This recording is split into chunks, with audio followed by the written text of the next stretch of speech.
like we got a full house. I'm Like not seeing Steve Lambrecht's here. Right. There he is. Did I skip over him? No, you didn't. I just didn't see him. I was finishing dinner. I didn't think you'd want to watch me. You could share. Too late. Virtual dinners are great.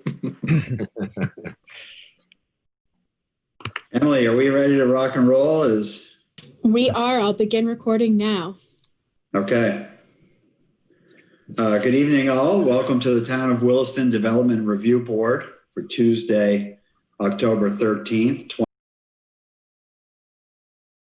out with the remote public meeting notice.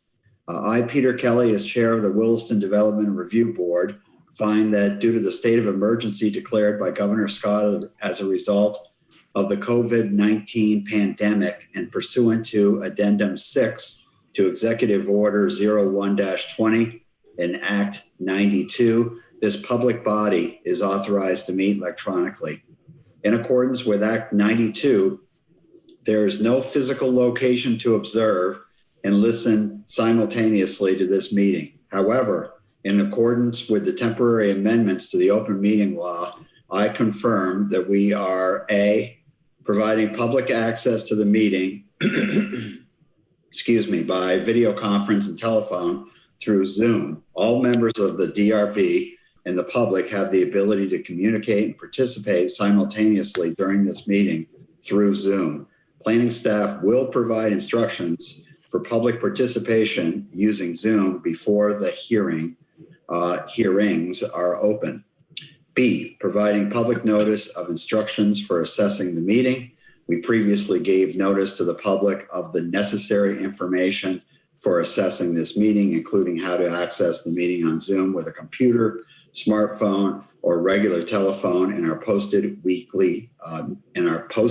meeting agenda. Instructions have also been provided on the town website at www.town.williston.vt.us. Click on Public Records and Documents, then Agendas and Minutes, and navigate to the desired meeting date. C, providing a mechanism for the public to alert the public body during a meeting if there are problems with access. If anyone has a problem, please use the chat feature within Zoom, which can be accessed through Alt+H, or you can email or you can call Emily at EHEYMANN@willistonvt.org, or you can call at 802-878-6704, and that's extension 3.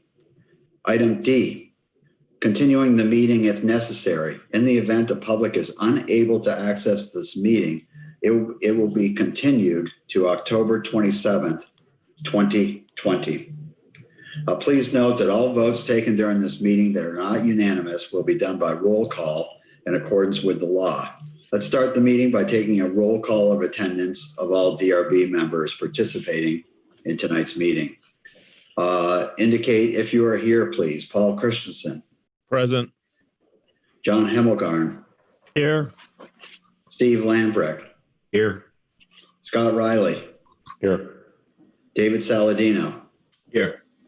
David Turner. David, you're muted. Here and unmuted now. Great. Probably the most tech savvy guy was muted. Makes me feel better. Okay, first order of business is a public forum where we give members of the audience the opportunity to speak to something that is not on the agenda. Is there anyone who would be interested in addressing the board or staff on topics not covered in tonight's agenda? If you're interested, press the raise hand button or comment in the chat.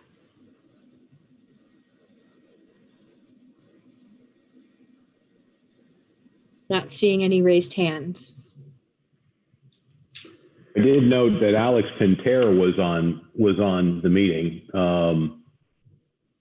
And I don't see him on the agenda. Does he have, Alex, you got anything? Yeah, I was only here because, Matt could probably speak to it.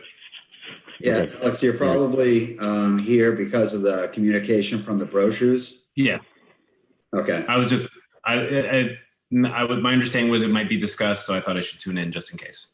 Yep, that's why I thought you might be present.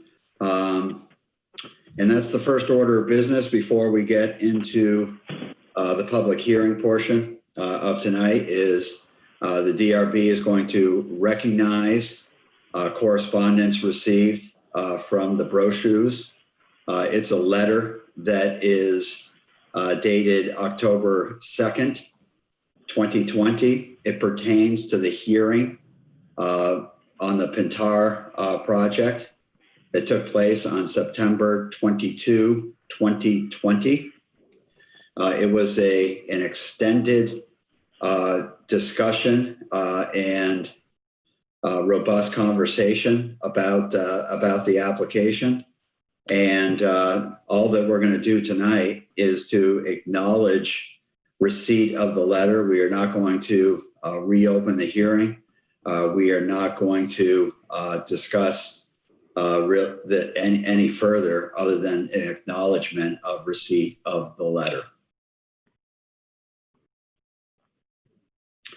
With that, we'll move into item number 2 on the agenda, the public hearing. There are 3 items on tonight's agenda.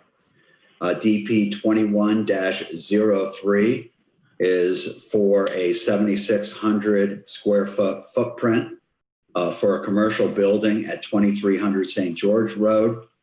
And the next 2 items had to do with the North Ridge subdivision that BlackRock Construction LLC is constructing. And it's for an amendment to a previously approved, to 2 previously approved discretionary permits. Or it's 2 amendments to an approved discretionary permit. I will be recusing myself from the BlackRock application discussion due to I'm a resident at Southridge, and Mr. Hemmelgarn will take the reins for those 2. But first up is DP 21-03. It's 3JT LLC. I see Mr. Mungin is here to represent the applicant. You'll have an opportunity to formally introduce yourself as well as anyone else that you have with you. And at this point, I will turn it over to staff. And Emily, you are handling this one, correct? Yep, that's me. Okay. Before I share the staff report, just a brief overview for the new participants tonight. Please keep yourself muted during the meeting, except when it's your turn to speak. Your video on is optional. You can press the raise hand button or comment in the chat if you would like to speak during the public comment time. You can optimize your screen view. On the green bar at the top, you'll see view options and click side by side to toggle between the gallery view and the screen share. Lastly, if you have bad internet connection, I recommend trying to turn off your video, closing other tabs or computer programs. And lastly, the arrow next to the microphone gives you the option to join using your telephone as the speaker and microphone. And if you have questions about this, comment in the chat and we'll help you out. This is DP 21-03. It is a pre-application request for 2300 St. George Road. This property is asking to add a new building, 2 stories, 7,600 square feet along the St. George Road frontage. There is an existing building on the site, 45,000 square feet, 3 stories. It's an office building as well as parking and related appurtenances. The building is occupied by TD Bank and Dealer Policy. Former tenants of the property include Howard Bank and Bank North. Staff is recommending approval of this pre-app, but only if the DRB reviews recommendations for development pattern, design review, and vehicular bicycle parking. We recommend deliberating tonight and making a decision. Project history, this parcel was created in 1986, or original site plan approval in 1986. They added 58 parking spaces and a storage building in 92, and then got a master sign plan in 2015. This project did not have Conservation Commission review, but it was reviewed by the HAC, the Historic and Architectural Advisory Committee. Their recommendations are included and discussed further. Public Works and Fire also commented. Their recommendations are included, and the applicant is encouraged to discuss those requirements prior to submitting a discretionary permit. We did receive one comment letter by the time of mailout from Sam Judge. Since mailout, I have not received any other comment letters. And again, staff comment that this is pre-application. It's the time to review projects in an informal way to invite comment and discussion of alternatives. This property is located in the Taft Corners zoning district, and all the proposed uses are allowed: a bank, a restaurant, retail trade, and office. The new structure can comply with the setback and height requirements. And they are not looking for the height exemption because they're not proposing a residential project. No outdoor sales or storage are proposed nor allowed in this district. And Adirondack views. So this is a specific requirement for the Taft Corners district. Projects must demonstrate how views to the Adirondacks where they exist will be used as a feature. A draft recommendation is included. There's several ways that the standard can be accomplished. It may be possible to design the urban park to include Adirondack views. However, the existing building or tree line may block that view. It should be documented. And there can be ways future development on the western end of the property could incorporate Adirondack views. Taft Corners also has standards for development pattern, most notably the 5 of 9 criteria. Projects in this zoning district must propose 5 of the 9 listed elements. This project is proposing multiple uses, multiple stories, wide sidewalks, public artwork, and an urban park. Tonight, the DRB should discuss the relationship between the multi-use path, urban park, and restaurant outdoor seating, and may need to add or modify recommendations. Right now, the site plan identifies one plaza facing Route 2A, and I have drafted 2 recommendations about these. Essentially, what the recommendations are looking for is that the urban park must be accessible to the public. The private dining area would not meet that requirement. Outdoor dining is usually roped or fenced off for DLC liquor control. So that urban park needs to be a separate space for the public. And the other recommendation is walls and landscaping to give the urban park some buffering from the busy Route 2A, but still inviting people in. Lastly, on-site renewable energy generation is not proposed, but the applicant could choose this as one of their 5 elements at discretionary permit. Furthermore, the western boundary of this property will have frontage on Trader Lane, a future proposed grid street. Currently, the end of this property is developed with parking and a storage building. A recommendation is not drafted because significant redevelopment is not proposed along this Trader Lane frontage. However, the applicant should consider how future development of this property will address Trader Lane, as shown in yellow on the image to the right. Access, we're drafting a standard recommendation for this one. They have a curb cut onto Route 2A, which is a state highway. They will need to get permits from the state. There's a shared access with the property to the north on the north end of the proposed building. And they're proposing to add a right turn in slip lane on the south end of the building. In terms of bicycle and pedestrian access, this project complies. There's a wide multi-use path already existing, and they're proposing sidewalk connections so bicyclists and pedestrians can safely reach entrances at both the existing and proposed buildings. Drive-throughs are only allowed in Williston for banks. There's an existing 3-lane drive-through that will be removed and replaced with a single drive-through ATM kiosk. Connectivity, the applicant should anticipate how this property will connect to Trader Lane and adjoining properties in the future if further redevelopment is proposed. Traffic study, we're not recommending a traffic study because this project is on Route 2A, a state highway. The discretionary permit will need to include traffic generation data. If the DRB would like a traffic study, a recommendation must be written tonight. Off-street parking and loading, we have a specific recommendation. The entire site must come into compliance as it relates to parking, which may require the elimination of excess parking spaces. The discretionary permit must include information about the size of each use for the shared parking analysis. A draft recommendation is including requiring a shared parking study and the potential elimination of excess parking spaces. As an aside, the parking chapter is likely going to be amended by the Planning Commission. They're having a hearing next Tuesday. The parking amendment will allow for greater flexibility in parking reductions and expand bicycle and end-of-trip facility requirements. Depending on when this discretionary permit is filed, the new parking standards may apply to this project. Bicycle parking and end-of-trip facilities must be identified. A draft recommendation has been included to require an end-of-trip facility within the proposed building.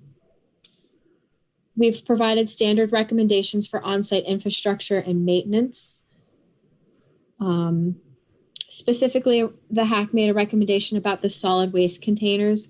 Where they're located right now is far for the new building to access. They recommended shortening it by shifting the location to the other side of the that hatched area on the image. And the fire department also noted that this dumpster pad might conflict with the gas service and sprinkler system access. Design review. This building uses the same design as 62 Merchants Row. It's the building down the road, excluding the single-story end units where Panera and Aspen Dental are located. The DRB may choose to modify the HAC recommendations, which are included in the decision below. Staff has also added a recommendation that the entrances facing Route 2A must be functional and windows cannot be blacked out. The windows must offer a view into the tenant spaces so a passerby can determine if a business is open or closed.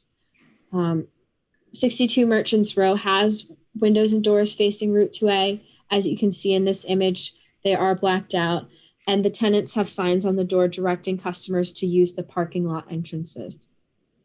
The applicant tonight is proposing a different building floor plan with a central corridor at the middle of the building, and this will allow the building to have functional entrances on both sides. A standard recommendation is provided for landscaping. Landscaping plan must be shown at discretionary permit, as well as a standard recommendation for street trees and outdoor lighting. The lighting fixtures are subject to design review at discretionary permit. The master sign plan will also need to be amended at discretionary permit. We're providing a specific recommendation for watershed health. There are no wetlands or waterways near the parcel, but there is stormwater treatment. They're proposing a new stormwater treatment area to the north of the building.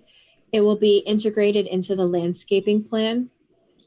The discretionary permit will need to include a runoff and erosion control plan. And the applicant should consider ways to reduce impervious surface and further integrate stormwater treatment into the landscaping and parking lot. This is a pre-existing site that predates some of our more current standards. They are showing some changes to the parking lot to add medians and landscaped areas. And there could be further integration of stormwater into these spots. Impact fees will be assessed at the time of administrative permit.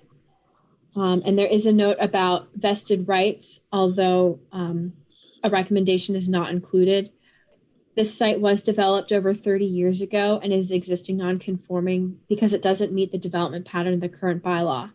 The new building and the reconfigured parking lot can help bring the property into the compliance with development standards for pedestrian-friendly design and parking lot landscaping requirements. What follows are a list of recommendations, including the hack recommendations, and a motion. Thank you. Okay, thank you, Emily.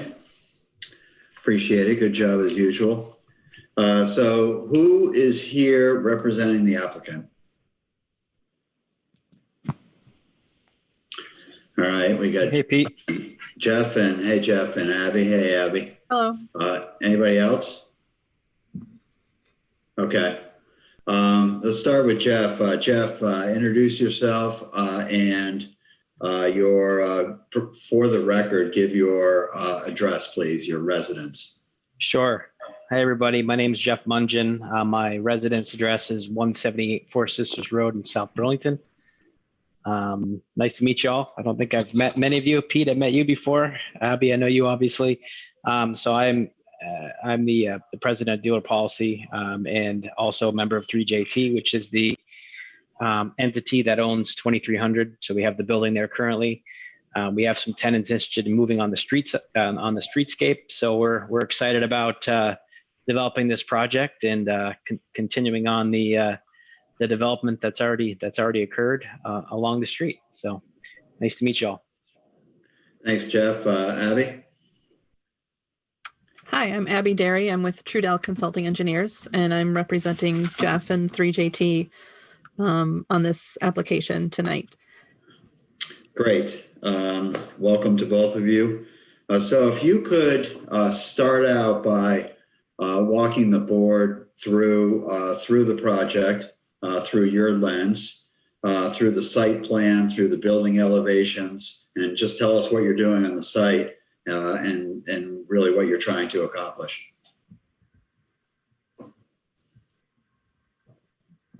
Sure, I can take that. Emily, do you want to share the overview of the sketch plan so that I can do that to look at together?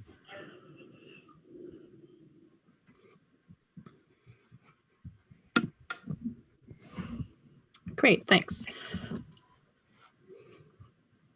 Okay, so this plan is a north up view of what the current site looks like with the proposed two-story building in the front yard. So as Emily mentioned, and the staff report notes, there's an existing building sort of in the center of the parcel, and there's a pretty big open space between the building and Route 2A. And 3JT is looking to put a two-story, 7,600 square foot footprint building that'll be a mixed-use commercial building. So office on the second floor and commercial space, restaurant, and a bank tenant on the first floor. They're proposing to relocate the ATM drive-through to the north side of the property. And instead of having it attached to a building, it's going to be more of a drive-through kiosk.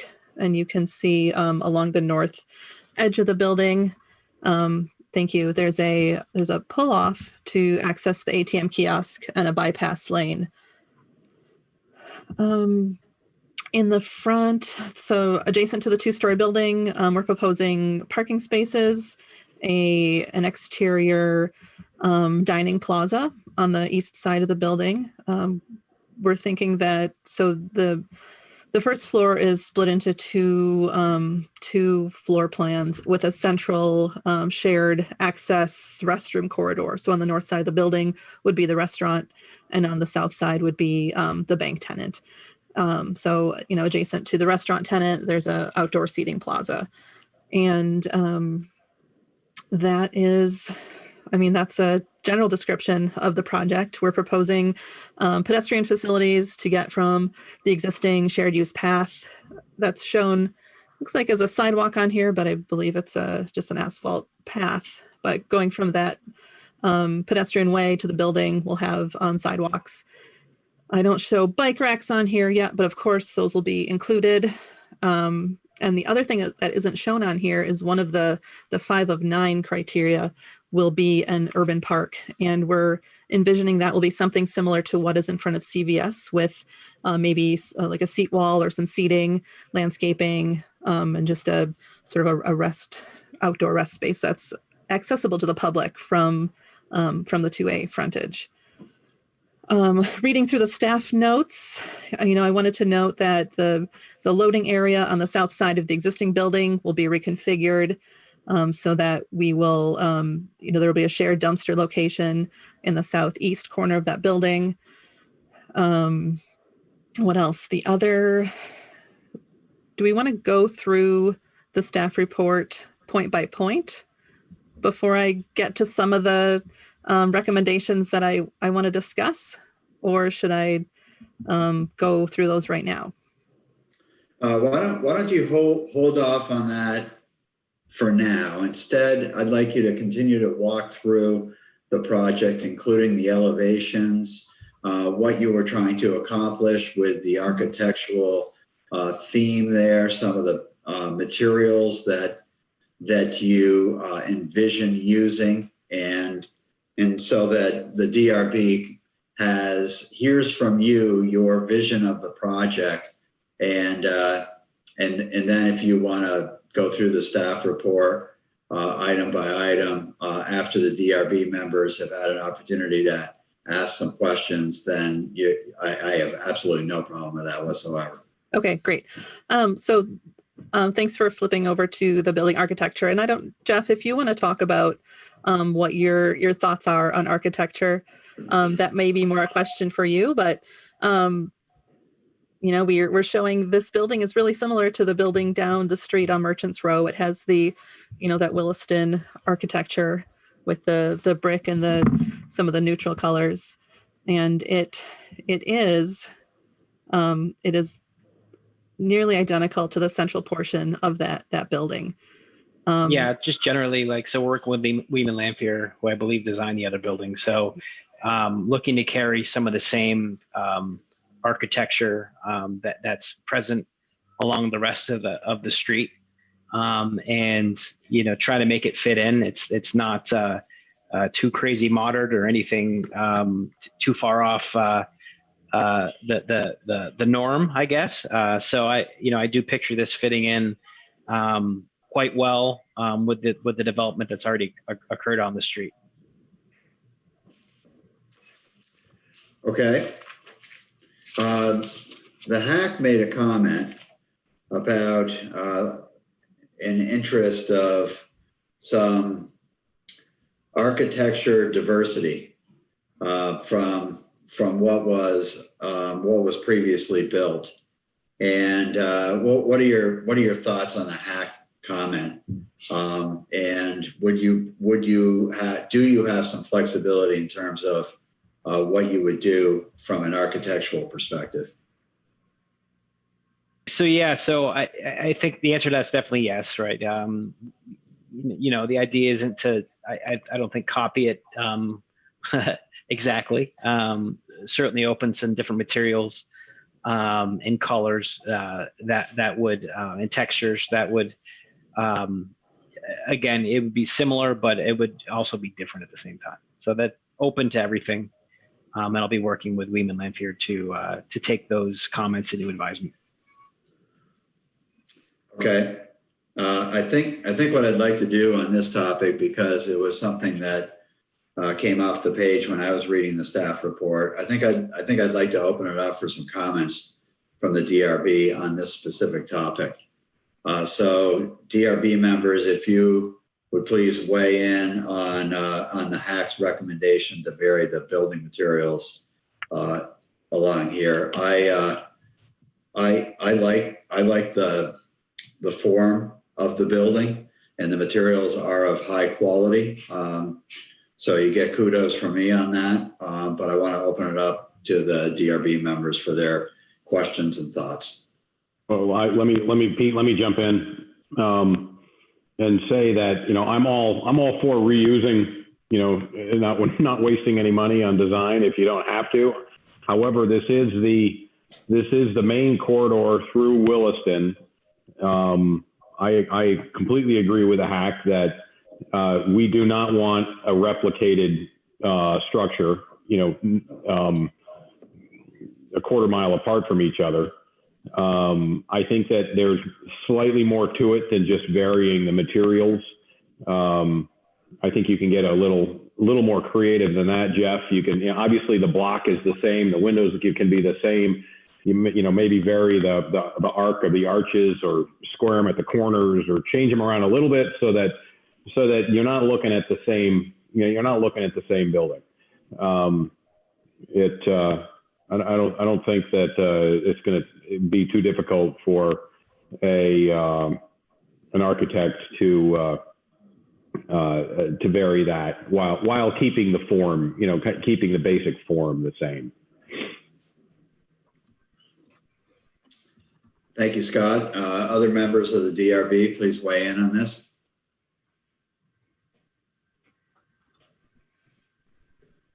Dave Turner, I think you're muted again. There we go. I feel the same as Scott's comment there that, the building looks good, but I think it's too close to the other one in the same vicinity. So it's got to vary some the frontage a little bit and the shapes and layout to give it a better flow through the street. Okay, thank you, Dave. Pete, can I jump back in for one quick question or follow-up question? Do we have, and maybe I missed it, but do we have a, well, let me phrase it like this. Does the backside, the western side of the building look the same as the eastern side? Is it a replicant?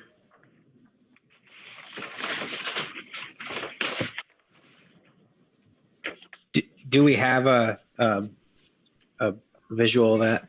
Yep. On the third page of the schematic elevations, there's an east and a west elevation. There you got it.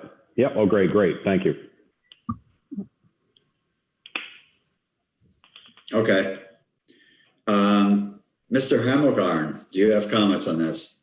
Oh, yes. I think we need to be careful of that we don't oversimplify this discussion. It's actually a fairly complex one.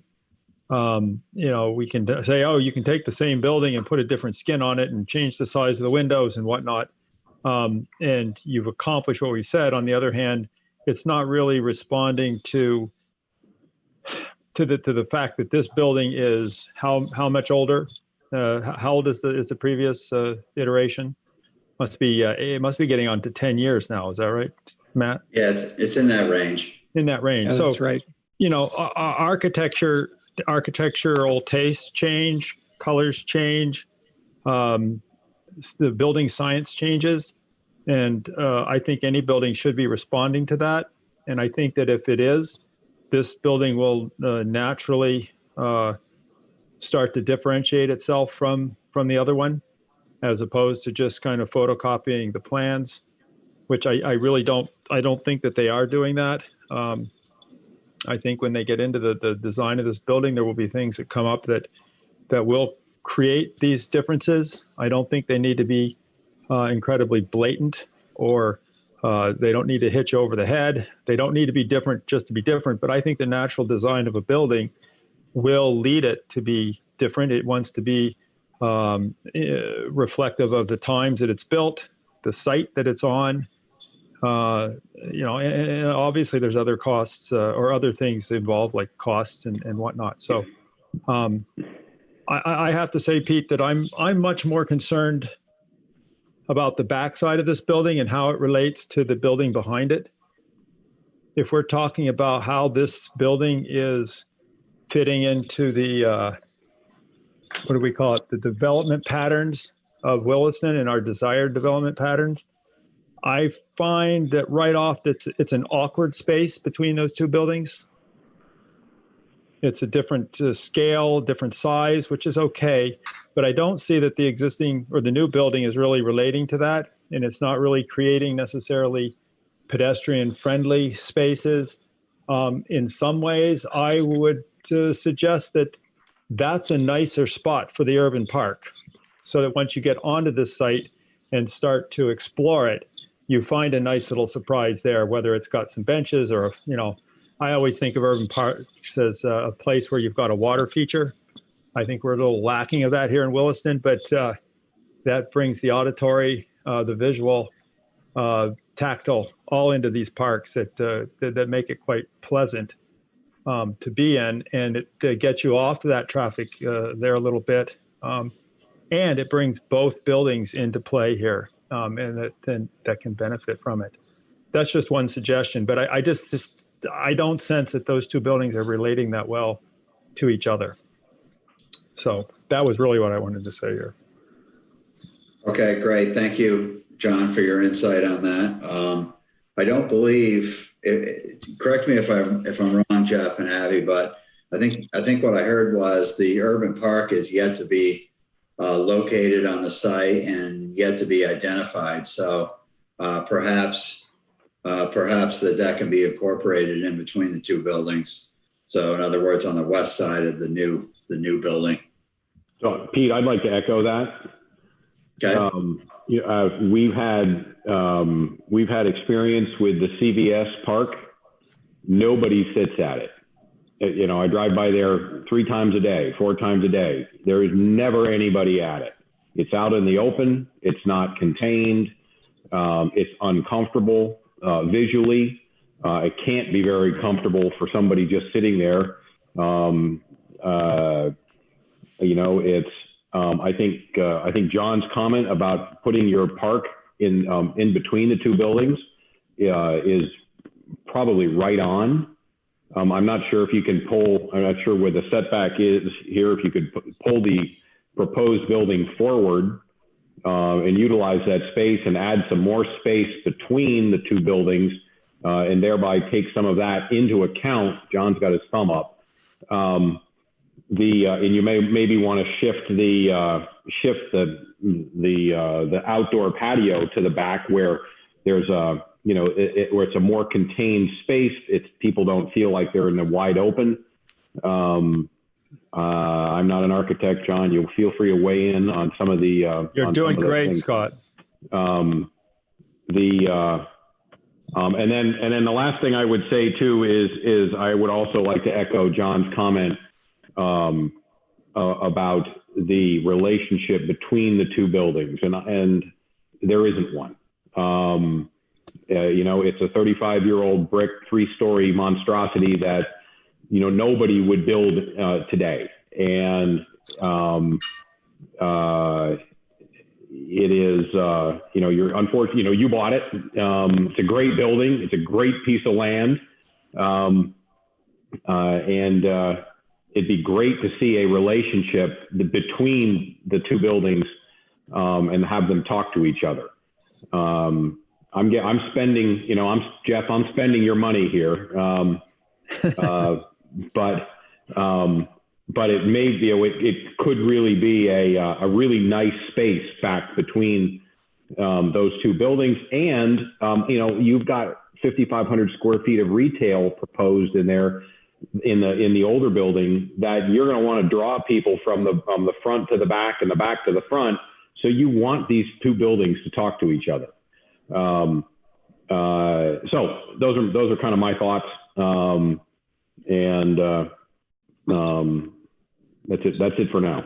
That's right. Well, Scott, you've got me going now because this is kind of fun, especially given the idea that this building is a pass-through building, that you're going from the street through this building to the space beyond. Is that nexus at the back of this building is then the introduction or the lead in to the next building. I tell you what would have really excited me here was if there had been at least some small amount of facade work shown on the existing building, or some kind of a landscape measure that kind of adjusted the shape of it, or the how it actually related to this space in between the buildings. I fear that dashed line I see along the front of the building, though, is the Williston's required setback. That's the 25 feet I'm looking at there. Is that right, Abby? Yep. Yep. That's too bad. Yeah. Because I think Scott's exactly correct in that it's the building facade is actually very comfortable with the sidewalk. And in fact, you see this in urban settings where the sidewalk is right on the building. And what do people do? They stroll along the street, they look in the shop windows, they get to be familiar with what's in there. And that actually can suck them in more than the little bit of green space there along the road. So anyway, I don't know, Matt, that's probably a longer term piece or whether there's any chances of adjusting that here. Give me 20 months on the Growth Center Form-Based Code project and we'll be there. We'll have a lot more to say about architecture then too. All right. Okay, great conversation. I'd like to get some other DRB members to weigh in on this. Paul, do you have any comments on this topic?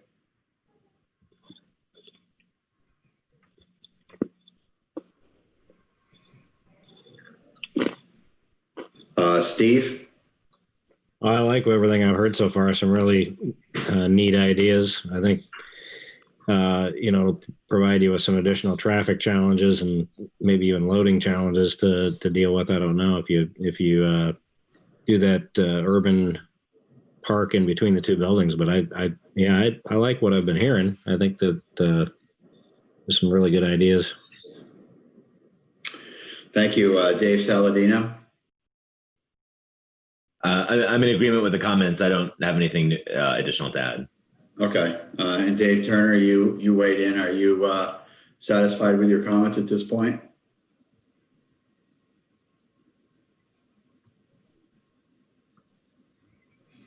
Sorry, wrong mute button. I'm satisfied. I agree with their comments too about trying to make the buildings flow together better. It came to light after Scott said that, so yes. Pete, I have a question for probably Abby. From a site circulation standpoint, how critical is it to actually have vehicles moving from, east to west across between those two buildings? It is critical. That was one of the first things that we had to work around was maintaining that connection between the buildings. I think we can do something with the number of parking spaces that are between the building if we're looking at getting a little more green space in there. But one of the other criteria is renewable energy that maybe Jeff is considering instead of an urban park. I don't know. We'll have to see when we get to discretionary, but what is the critical connection from a traffic standpoint through there? Is that for the bank that's going into this new building? Yes, for the bank to get to, so there's circulation all the way around the existing building. There's a loading area on the south side. So I didn't want to have that be a dead end.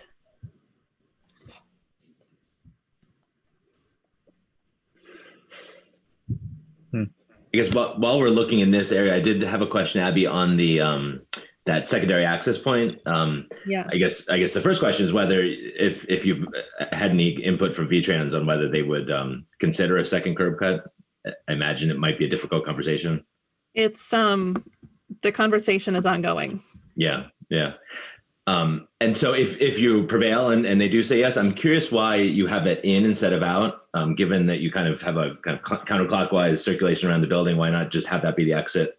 Right. And that's something that we need to talk to the tenant about. But the direct access in this location was a result of initial conversations with a potential tenant in this location. So, that was something they requested, direct access right next to their space.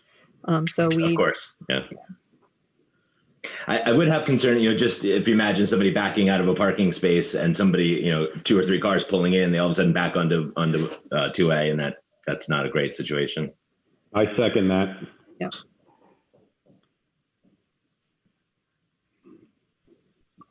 I have a follow-up question. Go ahead. Jeff, this is just more of a curiosity. I just heard Abby mention solar. and on-site energy generation. I know that's one of the areas which you can get your 5 and 9 requirements out of the way. Are you? I guess you don't have to tell us what you're thinking because it's not proposed, but you've got an existing large flat roof and a proposed large flat roof. I would assume that your solar would go on the roof. Is that something that you guys are considering? It's something that we've kicked around. I will have to, I think, reconvene after this and see. It's something that would have been in consideration, I think, either way, given the times. But yeah, it's something that we have discussed, although we haven't fully baked that yet.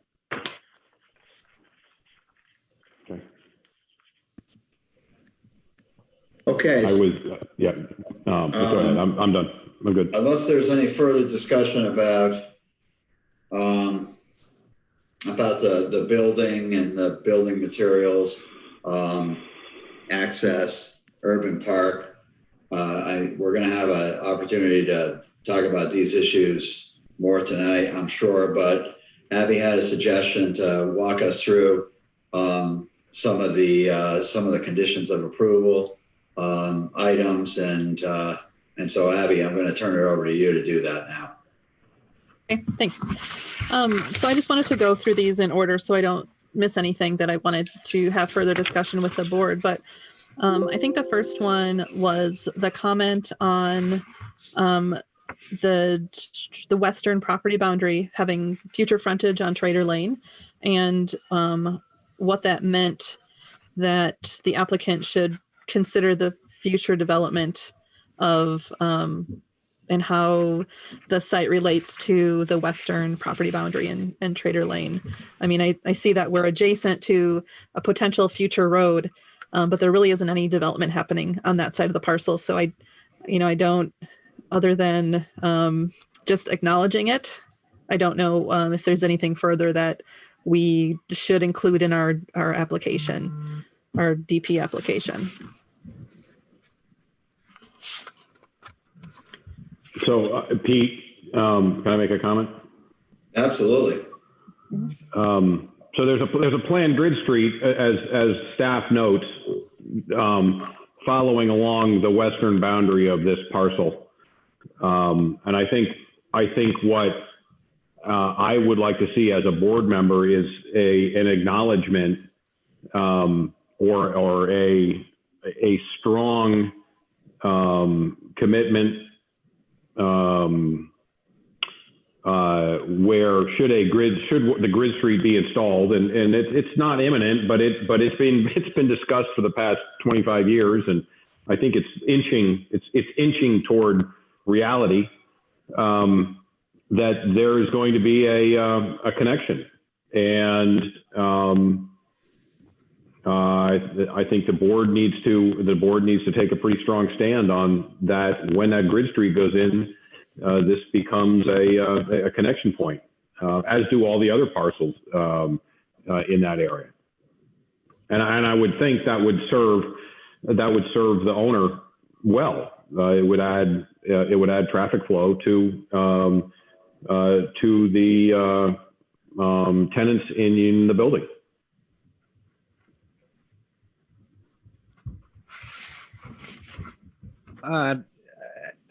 I guess I can say something to that. I mean, so that's the plan. And I've been talking to Jeff Davis about this, because there's a piece of land in the back that we're looking at acquiring. There's a little triangle of land in the back of it, but we are trying to earmark, I think, some of our impact fees towards that project. And I believe Jeff has something going on with, I don't know who, with the town or whatever, to try to earmark those funds toward that project. So Chuck is in this business in 3JT. So we have a pretty firm relationship with they're brothers. So it's been a pretty good, friendly conversation. So I think the goal is to connect into that future road. We hope it happens for sure. Yeah.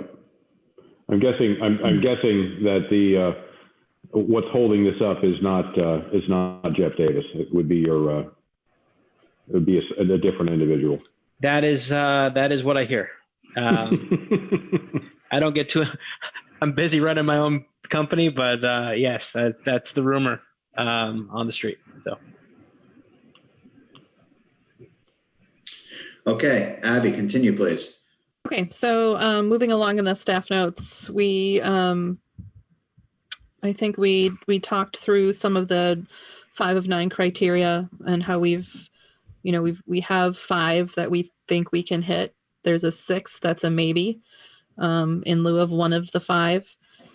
We talked about the relationship between the multi-use path, urban park, and restaurant already.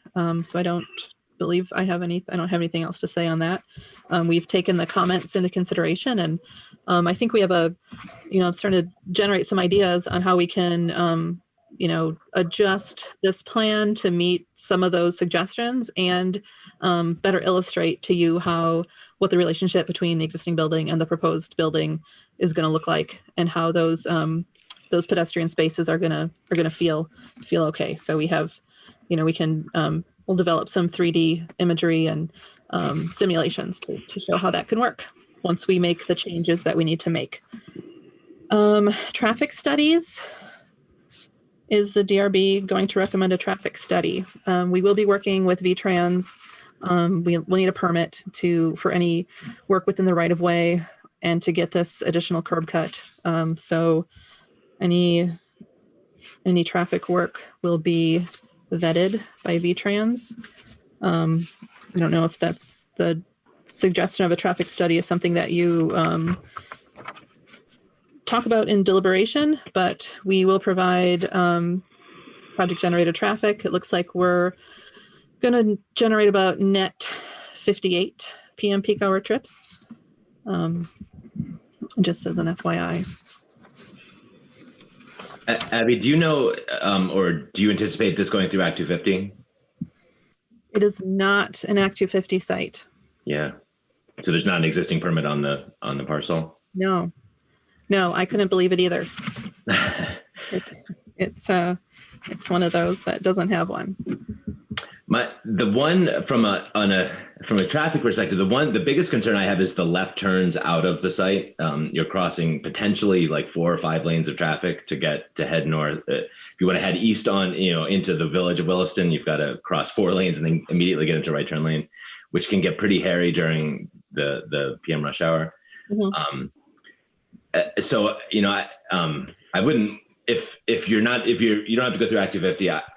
Me personally, I would want to see just a capacity analysis for the driveway, just to see how the stacking and queuing and delays occur with that left turn movement coming out, specifically during the PM rush hour, in like very specific, not a full blown traffic study. That's my own personal interest. Others on the board may think differently. So Abby, the way this works is we will talk about that in deliberation. Mm-hmm. We will weigh heavily on the recommendation of our traffic engineer. Okay. And so I don't know what the outcome will be on that. Okay. So then I'll move on to bicycle parking and end of trip facilities. That's one of the recommendations that staff made, was that a end of trip facility be located in the new building. And I wanted to suggest that 1 per site would be appropriate. They can provide that in the existing building. And Jeff can speak a little more on this, but they do have locker rooms that could be accessed by key card entry for tenants of the proposed building, versus the expense of adding one and the space of putting one in the proposed building. So I wanted to see staff or the board if that would be appropriate. Yeah, just for color, we have men's and women's locker rooms we put a gym inside of the existing building.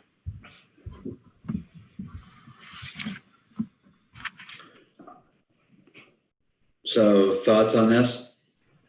Dear members? I've got no problem with that.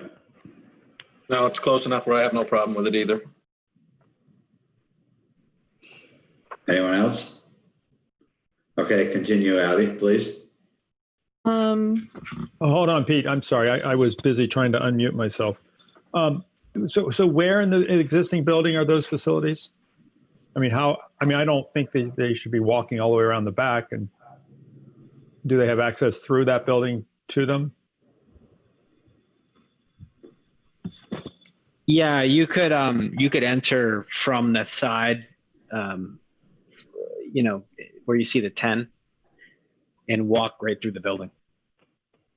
And it's on the other side, but there's an entrance into the building right by the number 10. Okay. Oh, I see. Yeah, right through that urban park that's not there yet. Okay. Goodness. Great.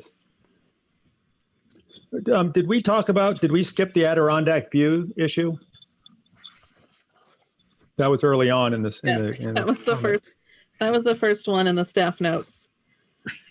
And I didn't skip it on purpose. We just haven't, it was nothing. It was something that we have to show. I was looking at the street view, and I also drive by the site often working in Williston, and you can get a peek. You can get a peek past this building, but as Scott was saying, it's a pretty big building behind the proposed building, so there isn't a lot of other room for other views. And there's also some landscaping on the north and the south of the building. So I imagine some of that will be discussed in our narrative, and the fact that there really isn't a great view corridor anyway. But if the board wants to offer suggestions on how other people have addressed that, and if there is something specific they're looking for in the Adirondack view narrative and design feature, I'd be happy to hear suggestions. Can we replace that with Green Mountain views? Is that possible? Right. Because the other ones are Green Mountain views. Why are we giving New York so much credit here? I don't understand, but Everybody loves sunsets. There are some pretty spectacular ones looking that way. Yeah, the building the building we have now actually has some great ones. There's some amazing ones you can see from Hannaford's that are just amazing. But I think, Abby, at the least, I think you need to address the, kind of what is there to show us what we are missing or how little we are missing if there isn't much there to see. Absolutely, and we'll provide that in our simulations.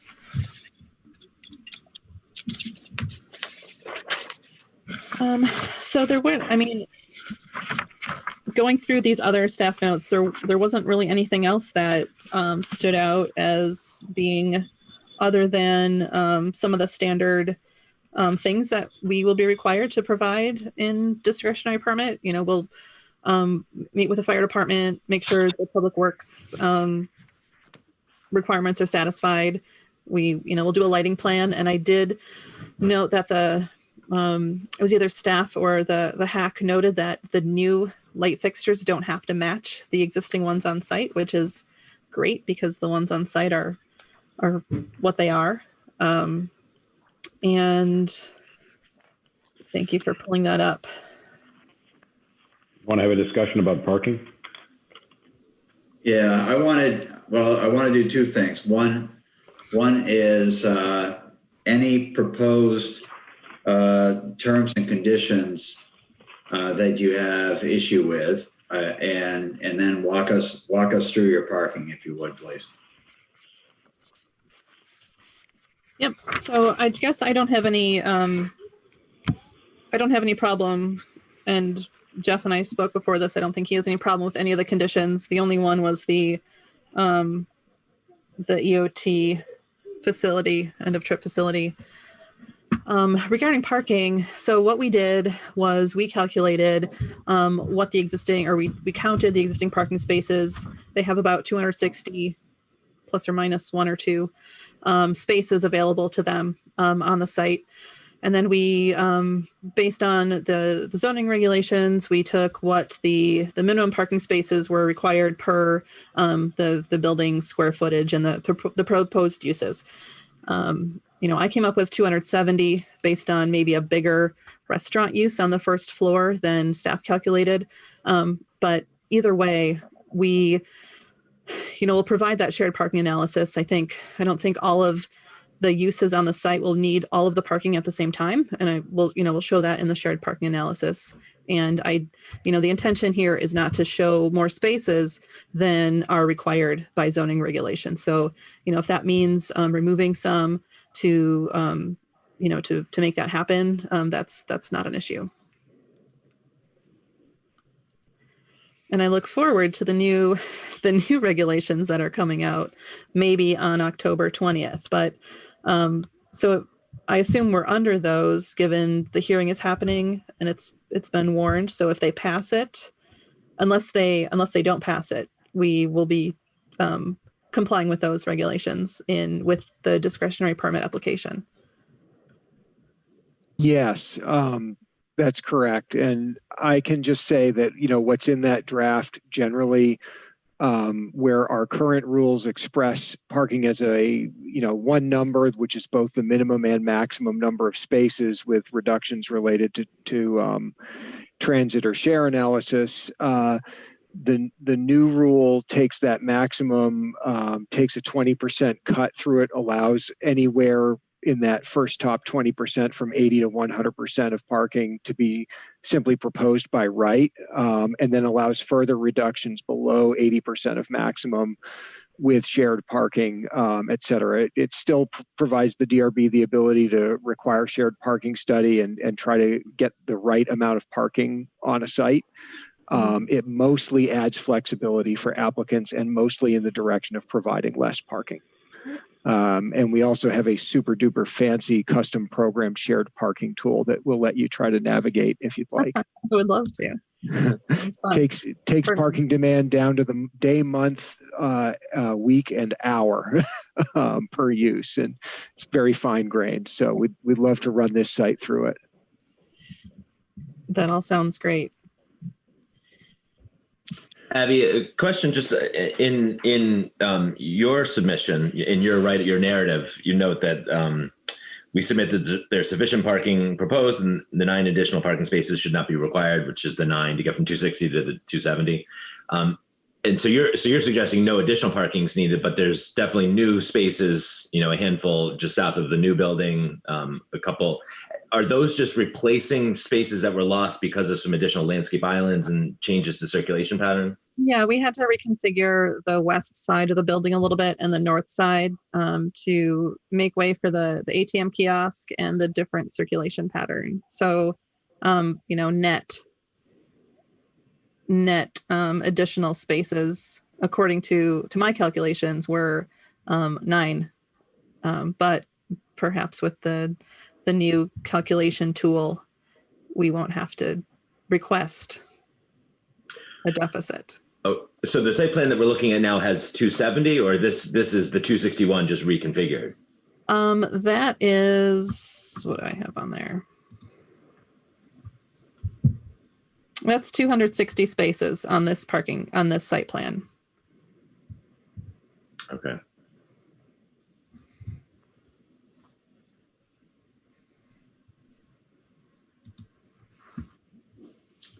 Okay, what I'd like to do is open it up for any questions from the DRB for the applicant.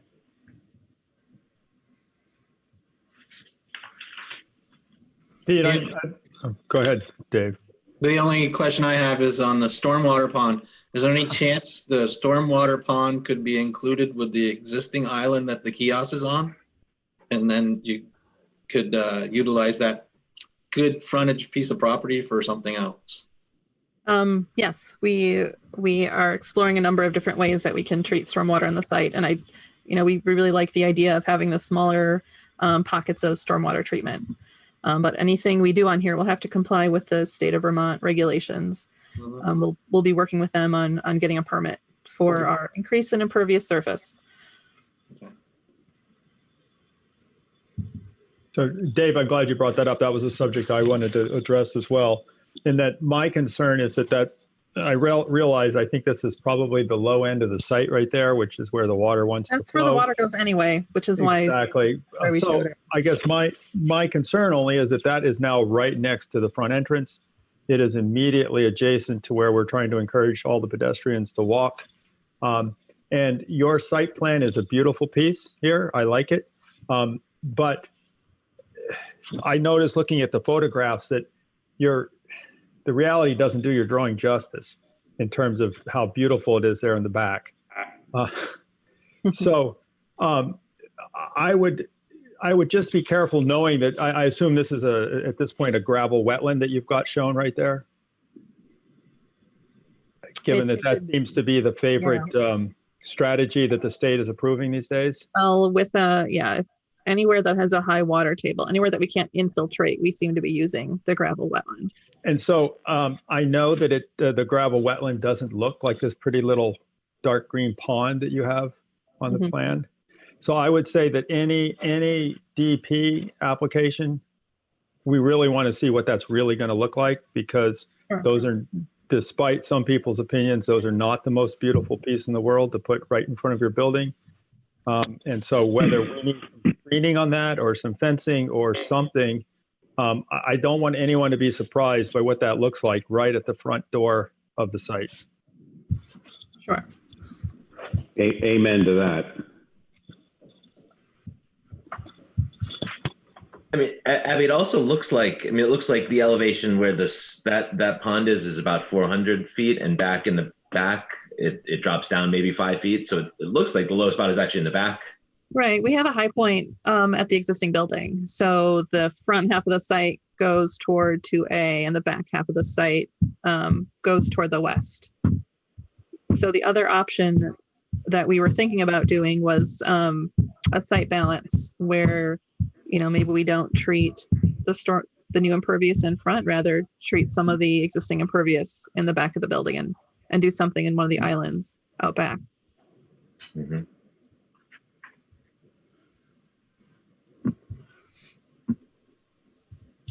Okay, other questions from the DRB?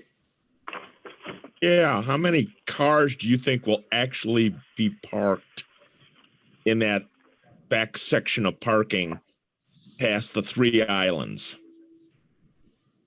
I mean, it looks like you could literally take that whole area and just plow it under and turn it back to grassland and all of you.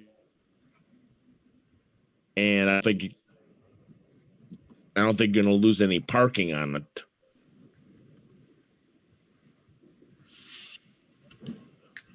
I think Jeff might be able to speak. I can generally say, so it looks okay right now while the COVID-19 is hitting, but we have 200 employees, and that back lot was pretty well used before the pandemic. Right now, it looks like you could take it under, but the reality is it's needed. Jeff, do you see the usage of the office building bouncing back after the pandemic?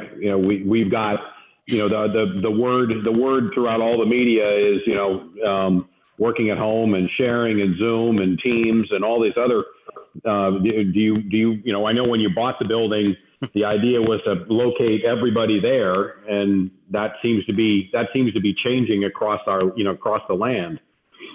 What do you see? So our business is going to stay fully remote for probably through May or so.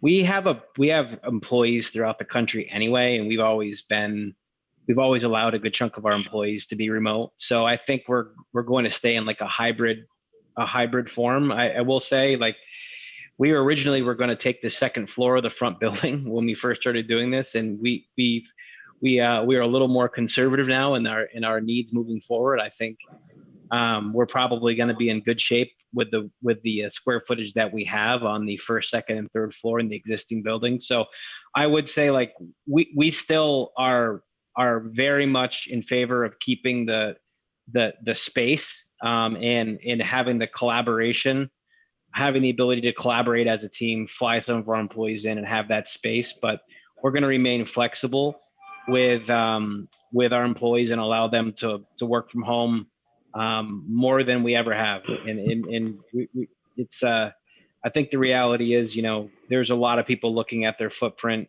and trying to figure out what the right formula is moving forward. Yeah, certainly seems that way. Yeah, it's difficult. I mean, we just pumped, a lot of money into that building, and it's it's sad to see it sitting there like Chernobyl, but I mean, there's half drank coffee sitting on the desk still from when we left on March 19th. It's been interesting to say the least. Do you have any further plans to develop this property beyond where it is right now? Yes.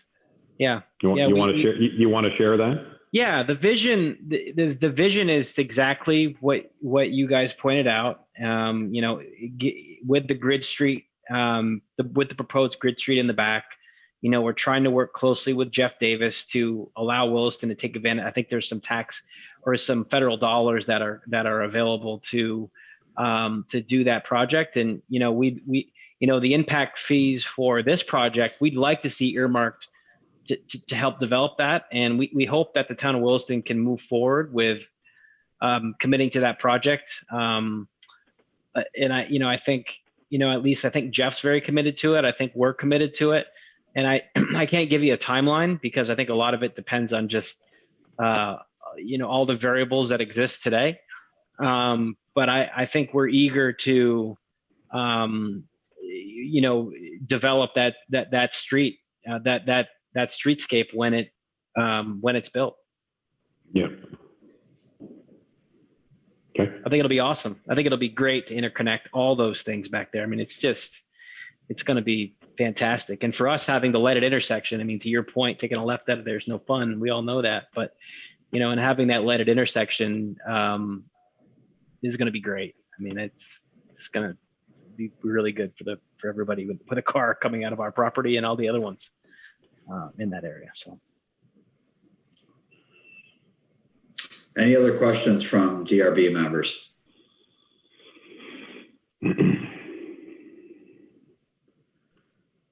Okay, I'd like to open it up to the audience. Is there anyone out there who has a question that pertains to this application?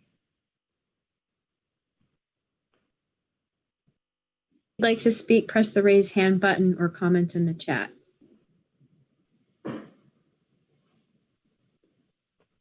I'm seeing no raised hands. Okay, thank you, Emily. Is there anything else to add on this from DRB members or the applicant? Can I make one more statement, Pete? Absolutely. All right. So this is simply a reiteration, Jeff, that please take into account the comments of the board. The urban park, the connection between the two buildings, the facades on both buildings. Okay. Certainly that's important to me. I'm hearing it's important from some of the other DRB members.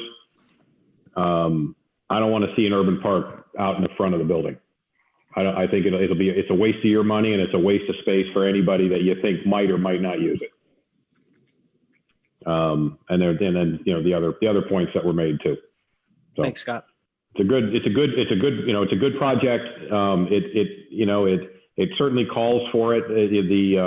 The space utilization, and it could be if done right. We always say this: if done right, it could be really cool. It'd be really great. We're not trying to do it wrong, so nope. That's nobody does. Yeah, I think it's a valuable property. It's a great area. And, we want to maximize it and make it look as nice as we can without, spending $1 zillion. So we'll find the middle, and I trust. I think we got a great team, good architect in Trudell and Abby and Jeremy. So we'll be. I think we'll take all this stuff under advisement. It's it's important that everybody feels good about this. So. Yep. Yeah. Great. Yeah, we heard.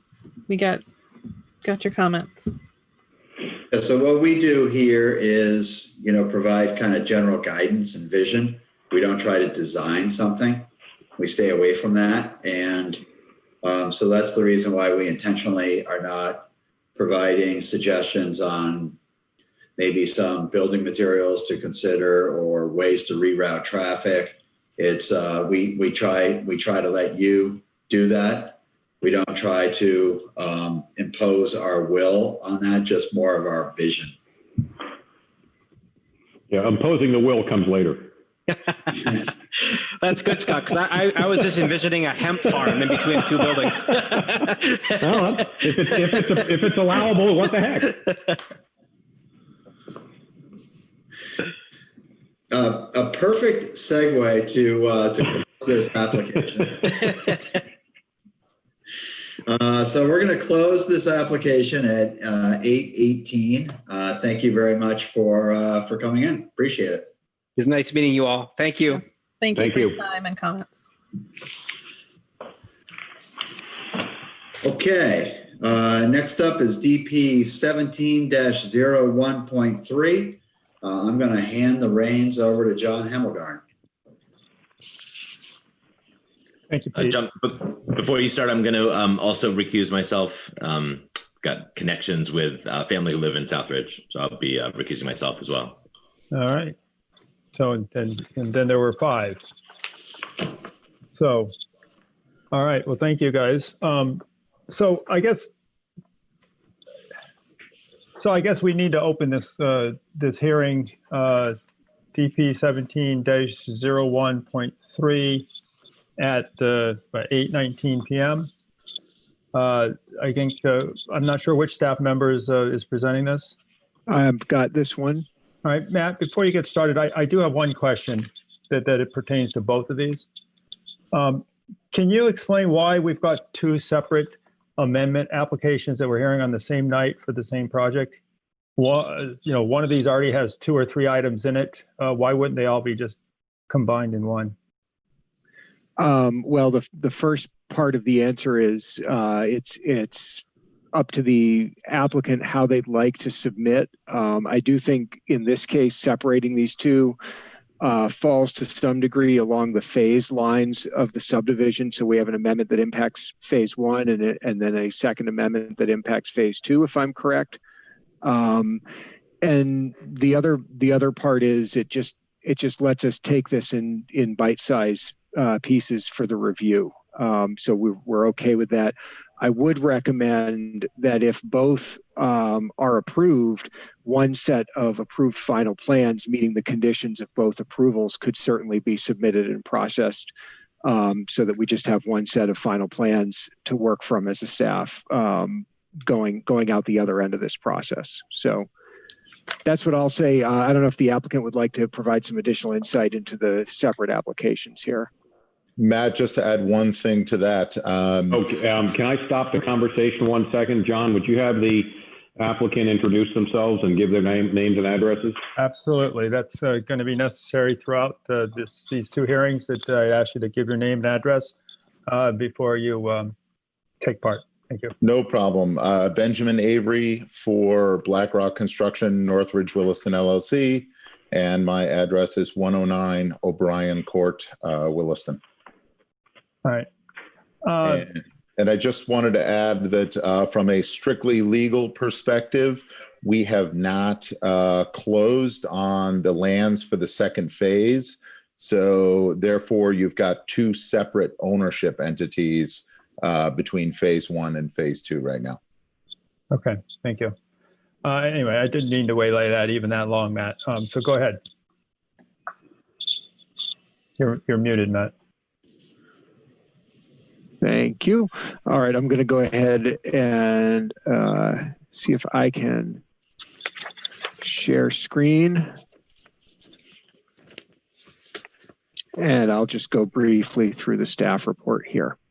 So this is an application for a discretionary permit to amend the approved Northridge subdivision phase 1. The proposal would modify the footprints of the approved dwelling units along Zoe Drive and would establish footprint lots under those units. In other words, the owner of the unit would also own the dirt underneath it. And then to add a 300-foot long stone retaining wall along the proposed bike path south of Zoe Drive. This is to address some issues with the slope in that area. And the applicant has also informed me that they'd like to discuss a little bit about the retention of some existing vegetation on the site, and in conjunction with some of the neighbors, field relocation of required landscaping materials. And I've got some additional drawings to share that I can bring up when we get to that, but it's in the vicinity of this part of the development. So a couple things in regards to this proposed amendment. If I can get my screen to scroll. The recommendation for tonight is that the DRB take testimony, close the hearing, and deliberate. Staff is recommending approval of this discretionary amendment, and we have drafted findings of fact, conclusions of law, and conditions of approval at the conclusion of this report for the DRB to consider. This is the first time the DRB is reviewing this request. We have provided in your staff report a approval history of the Northridge project dating back to the original pre-application in September of 2016 and up through the pending amendments this evening. We did submit this to our commenting departments for review. We did not have comments from the fire department. We did have the Department of Public Works request a fence along the retaining wall, and that requested fence is part of their specification. When they show a retaining wall above a bike path, they show a split rail fence at the top of that retaining wall. So in follow-up, but not included in your report tonight, I did ask the Public Works Department to clarify, and they showed me how a fence is shown on their specification. So that's what the fence request is about. We did receive one public comment letter by the time of our mail out on October 8th. It was from Lori Marino, who I believe is also in attendance in the audience tonight. Because this is, oops, I'm sorry, too far. This is an amendment, and we have some language in the bylaw, if I can get to it, that explains the scope of the DRB's review when an amendment to an approved project is proposed. And what the bylaw essentially does here in Chapter 6 is it limits the scope of review and conditioning to the scope of the amendment that's requested. In other words, the intent here is that when somebody wants to amend an approved project before the DRB, it's not a reopening of the entire project and all of its conditions, but merely the part of the project that's changing and conditions that are necessary to make sure those changes continue to comply with the bylaw. So we are a limited scope of review. We are in the residential zoning district. We are not proposing any change of the use of the property. Residential remains an allowed use in the residential zoning district. And the modified unit footprints and locations appear to meet all of the town's setback requirements, which in the case of this project are mostly fulfilled through the use of landscape buffers, somewhat distant from the units themselves. Those revised footprints are platted or proposed to be identified as platted on the subdivision plat. So you can think of this as a sort of a property boundary that's being created. It does go beyond what could be approved administratively as a boundary adjustment, because it does change the number of lots in the project by putting those footprint lots underneath the dwelling units. And I'll just pause here because what I have up on my screen is a side-by-side of the approved to the left and proposed to the right subdivision plat. You can see the footprints slightly adjusted. We're seeing inside the units now instead of down on top of the rooftops with a little more detail.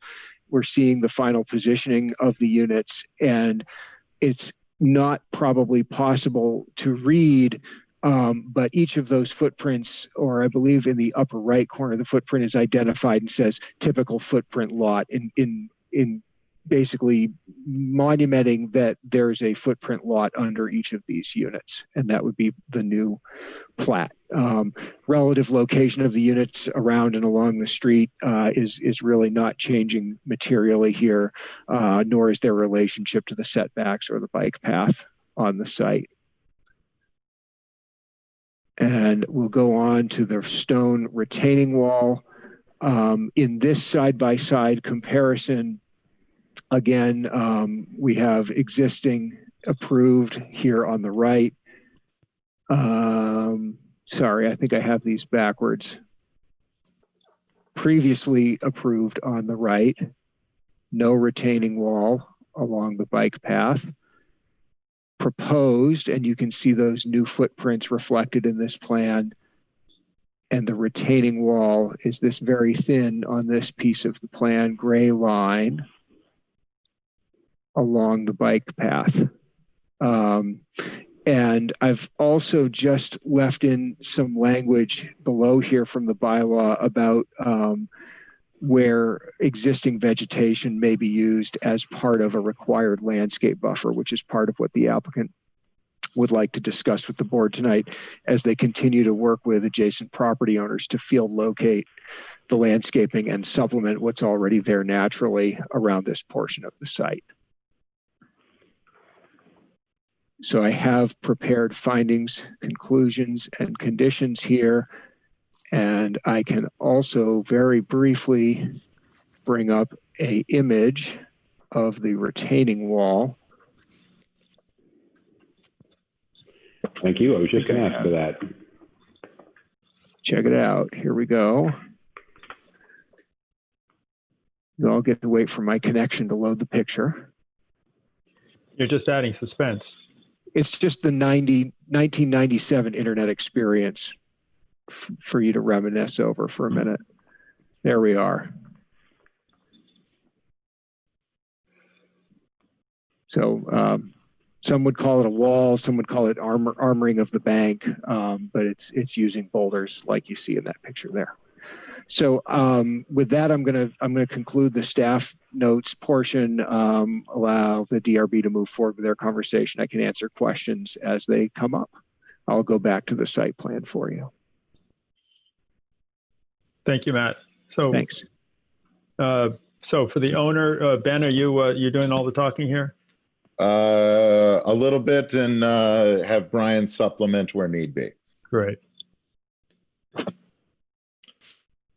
So again, this you know, the footprint adjustments really aren't. This was an item that we were going to have to address once we once we went to final design on this. Obviously, we have to put something on the initial plan, which is just a typical box that we use on most planning. And again, to echo Matt, it all still fits in the parameters of setbacks and general location.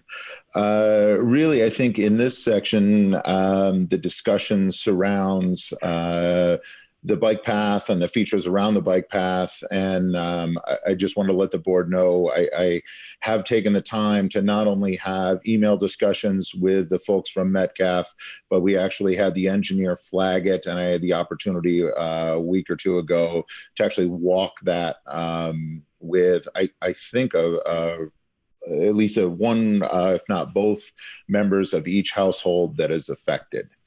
So that gave us the opportunity to sort of view what it looks like in real time. It gave us the opportunity to discuss the choice of retaining wall words. We have an opportunity on this site to use the native stone we're pulling out of the ground, and we thought that would be an aesthetic feature that would work well and keep it a natural looking environment, while addressing the grading issue. And then really the one thing to add here is on sheets, Matt, if you wouldn't mind, sheet L104. Yep. Of the landscape plan. I'll bring that up in just a second.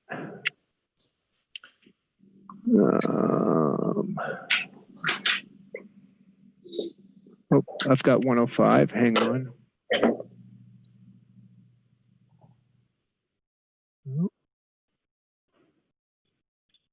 I'll share it as soon as I've got the correct one up. Okay.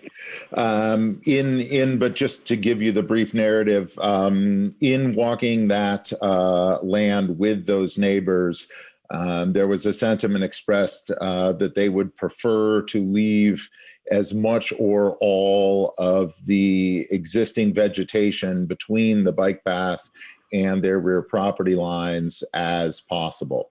So, what that means, it's a very thickly vegetated area. There is some open space behind Tracy Lord's house, which I don't know that I have the address here. It is the second house over from the entry road from Cadence, and that is an area where we will be able to fill some new vegetation in, but there's also two very large pine trees which they would like to retain as screening. These are 50 or 60 foot trees, very healthy trees. So I can certainly understand why they want to see us preserve those. And then really, as you continue west, the sentiment from the landowners is they would like to leave all of that vegetation in place.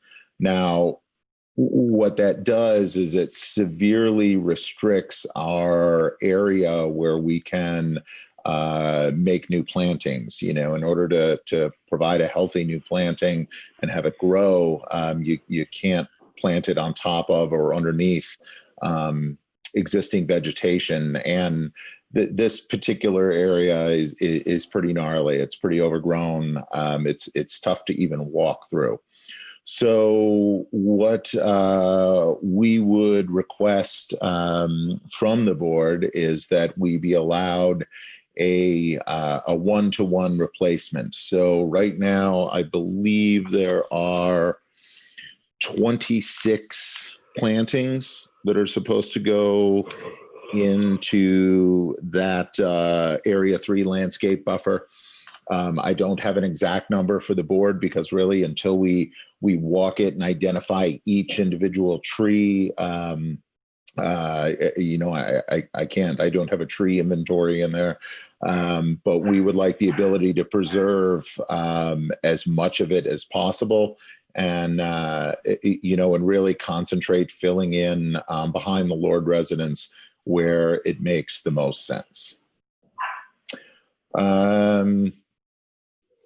Other than that, I think that about covers it. Brian, do you have anything to add? No, Ben, I think that's good. All right. Thank you, Ben. So board members, do you have any questions? No.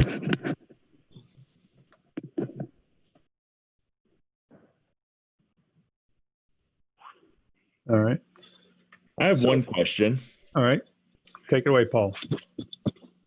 Which set of plans are we working on that we supposedly approved? The reason I ask this question is that if I look at the two coming together, the one plan talks about lot 26 as being 22.705 acres.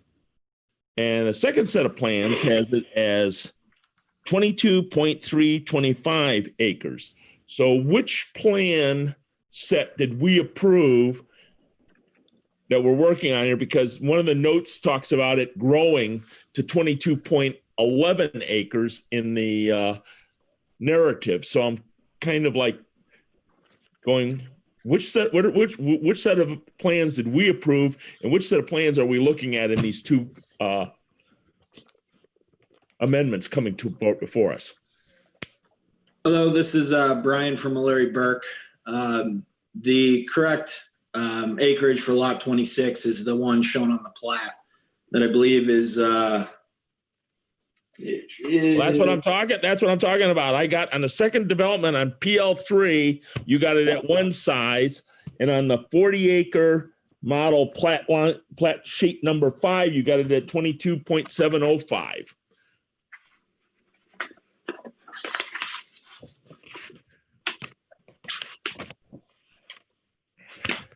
sheet 5. Yeah, Paul, I'm not even seeing the drawings that you're referencing here. Plan sheet 5 is the one that's before us right now. Correct. Now, PL3 is the one that's coming up to us that talks about it as being at 22.325 acres. So I'm just kind of curious, which set of plans are these, and which set are we, what's the real set we're supposedly working on? So I would say that the sheets that are in front of you are the correct ones. We are showing some of the old plan sheets that have revision dates. The old plat, I believe, has a revision date of 11/2/18, and the new plat has a revision date of 8/31/20. And then the L101 plan sheets, there are 2 of those as well. One of them were the previously proposed landscaping, and the other one's the proposed. The reason we supplied both the previous and the current was so you could more easily see the changes that were made. The differences in acreage for lot 26, I'm seeing a discrepancy between the engineering plan set and the plat. It's likely a labeling error. The acreage shown on the plat is correct for lot 26 acreage. So on your presentation, plan sheet number 5 that says 22.705, and the very last one of the stapled sheets, PL2. The PL2 is the one that's out of date? So there are 2 PL2s. The PL2 that has a revision date of 8/31/20 is what you would be approving tonight. There are 2 PL2s. One's the I see it. So the last PL2 is just historical baloney. Correct. Okay, that's all I need to know. Yep. Thank you. Yeah, sorry for any confusion. It was they were included to more easily show the before and after. The screenshots that were grabbed in the staff report were from the before and after plans. So the first PL2 is the one that we're actually working with. I believe so. Okay, that's all I need to know. Thank you. Yep. Anything else, Paul? No, that's good. All right. So and I agree with him on the plantings. It's really stupid to cut down perfectly good trees to have to plant new trees. Okay. I would tend to agree. Ben, just to be clear, you had planned plantings between the edge of the kind of where the existing vegetation is, between the bike path and the neighbors' yards, and instead you're suggesting planting those in the neighbor's lot. No, there are some that are planned for the neighbor's lot, which we wholly intends to. There's 23 field located trees that are supposed to go on the neighbor's side of the property line. Those will be put in and field located at the neighbor's direction. We are specifically speaking of the plantings that are on our side of the property, but just to the south of the bike path. And those are the trees that, to quote Paul, we would have to cut down trees to plant trees, which the neighbors would appreciate it if we did not. Understand. I guess my question then is I'm not clear, and maybe I'm the only one in the meeting that isn't, of where those trees are now going to be planted. I mean, you're still going to be planting the same number of trees.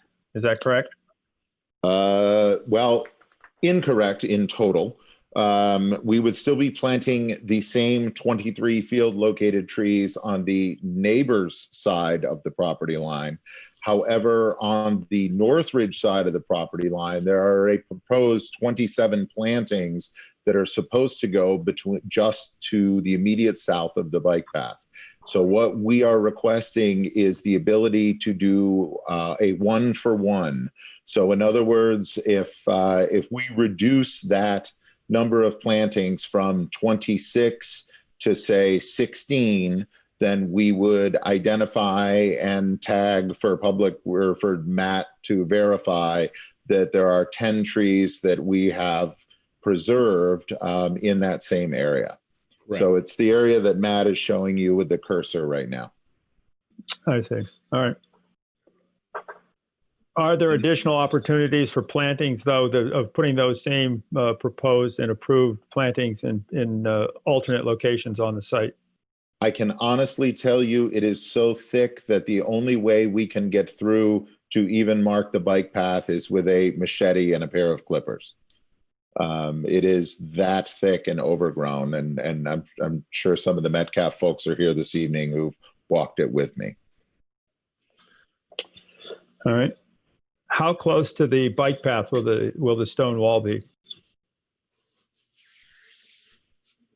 Brian Courier. Right now we're proposing it 2 feet, a 2-foot green belt in between the edge of the bike path and the face of the retaining wall. Is there any, and there's some of it looks like some of the landscaping will be on the slope above the wall? Yes, landscaping on the slope to help stabilize the bank. And then as Matt indicated earlier, Public Works has asked for a fence to be on the top of the wall as well. Okay. And there's no proposed changes to the landscaping that's on the slope. Great. The retaining wall is how high? 6 feet max. 6 feet max. And then it goes as it moves from, so the 6 feet is at the westernmost portion. And when you're actually physically, when you're in the woods, when you're standing at that juncture, you can't even really see a house. It's quite a ways away, or at least an existing house. You'll be able to see it from the Northridge homes. And then it meanders, I think, 230 feet. Is that correct, Brian? Yeah, the entire wall is about 300 feet long, and then it tapers down to 0 on both ends. So the high end is the westernmost end, and then it tapers down as you move east. Yes, east and west. So the high end, the west end is not the high end. The high point is somewhere in the middle. It's the high end elevation wise. Height of the wall is 6 feet in the middle, and then it tapers down to 0 on the eastern and western sides. All right. Any other comments or questions from the board? So Public Works asked for a fence on top of the retaining wall. What is that fence to be made of, and why did they request that? So we submitted a detail to Public Works. I don't believe it made it into your staff report, but right now we're proposing a split rail fence to be on top of that wall. And my assumption it's for safety purposes. And who maintains that fence down the road? Homeowners Association. Yeah. Okay. All right. Any other board comments before I open this up to public comment? Nope. So is there anyone in the audience that would like to make a comment here on this proposed amendment?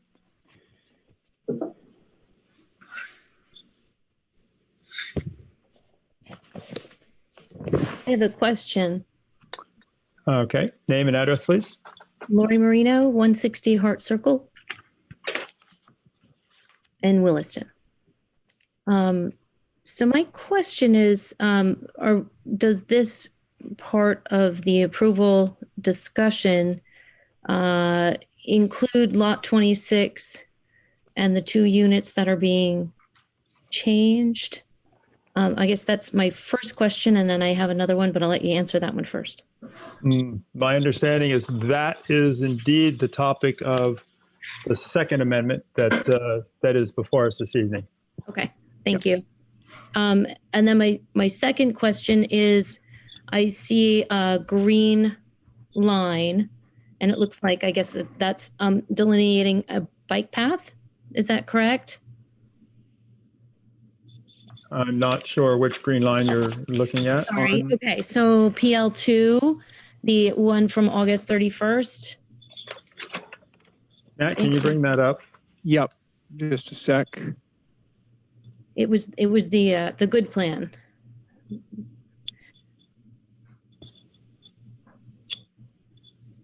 Yes, the bike path outline is green on the plat. Okay, that's what I'm looking at a black and white picture, so. Oh, okay. Yeah, okay, I get it. There it is.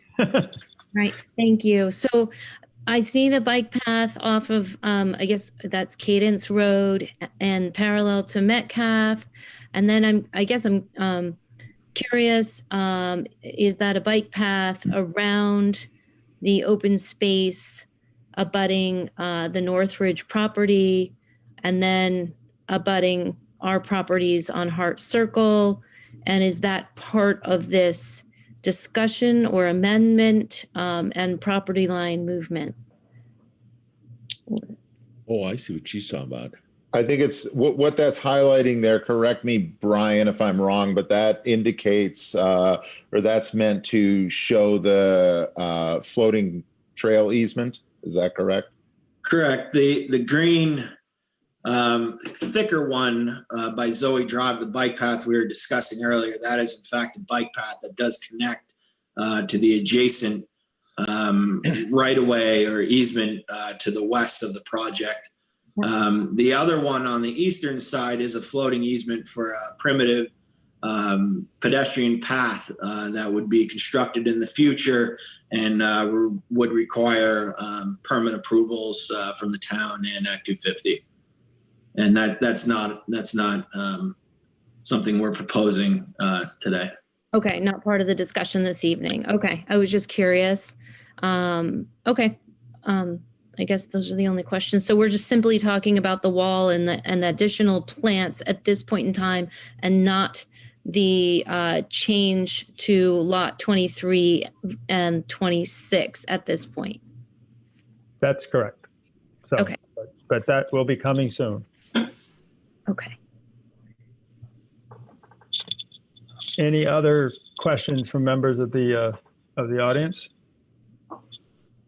I have another question.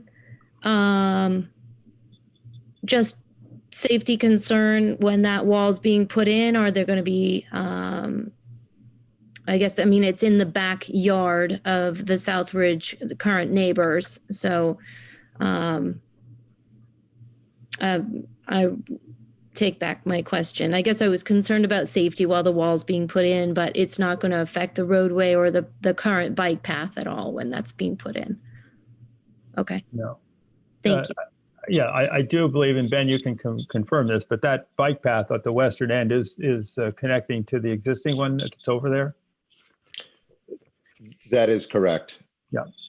And from a safety and operational standpoint, it's not really a monumental task. If anybody who walks in the neighborhood, I know Lori regularly does, the stone wall that goes along 749 Metcalf was constructed in a day with one piece of equipment. It's not certainly by the scope of the work we're doing up there, it's not a major undertaking. Right, and you mentioned that those stones are all native to the site, and so you're not even hauling any of those in or out through the neighborhood? That is correct. Okay, great. All right, I'll open this up one last time to members of the board for any additional comments. Seeing, hearing none. One last opportunity to members of the audience. Great. I will thank you for that, and we will close on my agenda. We will close the hearing for DP 17.-01.3 at 8:51 p.m. Thank you. So, next on the agenda, DP 17-01.4, BlackRock Construction requests a discretionary permit to amend the Northridge subdivision phase 2 to consolidate 2 lots and modify the landscaping plan areas north of Metcalf Drive and east of Coyote Lane. So open this up. We'll open that up at 8:52. And Matt, I assume you've got the staff report on this as well. John, names and addresses. Names and addresses. New hearing, so you got to get Mr. Avery and Mr. Courier to re-identify themselves. I see. Just in case they changed. Yeah, that's right. So I would ask the people who are representing the owner here to identify themselves with names and addresses. Sure, it's Benjamin Avery and 109 O'Brien Court, Williston, representing BlackRock Construction and Northridge Williston LLC. Thank you. Brian Courier, Larry Burke Civil Associates, 13 Corporate Drive, Essex Junction, Vermont, representing BlackRock Construction. Thank you. So Matt, you're saying, I'm sensing that maybe Melinda's doing this one. Melinda's got this one. Thanks.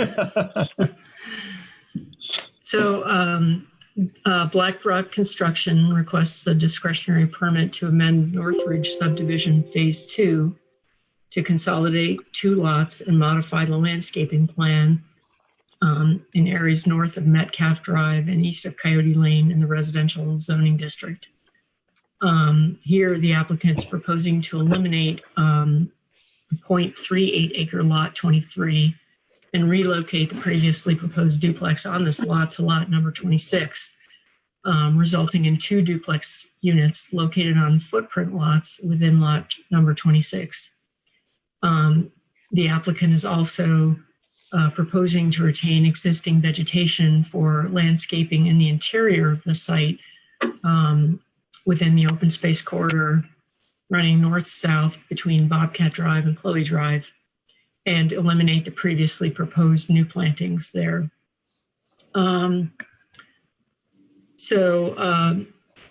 Staff is recommending the DRB take testimony, close the hearing, and deliberate tonight. And staff recommends approval of this discretionary permit with proposed findings of fact, conclusions of law, and conditions of approval at the end of the staff report. So again, it's the same history as for phase 1 of Northridge. Only this amendment pertains to Northridge phase 2, which received allocation for 18 dwelling unit equivalents on March 24th of 2020. The Fire, Police, and Public Works Department had an opportunity to review the project. The Fire Department did not have comments. We didn't get anything from the Police Department. Department of Public Works only comment was that they noted lot number 26 was not adequately labeled on the site plan. And so staff has included a proposed condition to require that lot 26 be labeled near where the duplexes are shown on the site plan. And staff is also recommending the duplexes on lot 26 be numbered as the other dwellings on footprint lots are. One public comment letter was received, time of mail out, from Lori Marino. And again, this is just restating the scope of review. This is the 4th Amendment to a previously approved development, and Chapter WDB Chapter 6 limits the scope of the review to the proposed amendments and not to other previously approved parts of this project. The use is residential. This is an allowed use in the residential zoning district. And again, the placement of the duplexes on lot 26 appear to comply with all the setback requirements of Chapter 39. So the applicant's proposing to merge 2 lots in a previously approved residential subdivision. Lot 23 is proposed to be eliminated or merged with Lot 26. Lot 26 will increase in size to 22.11 acres, and no new lots will be created. The boundary adjustment will not result in any new development potential. The total unit count will remain at 39 residential units. There was a duplex previously proposed for lot number 23, and that will just be placed on lot number 26. So it would be 2 duplexes, each placed on footprint lots within lot 26. WDB Chapter 23.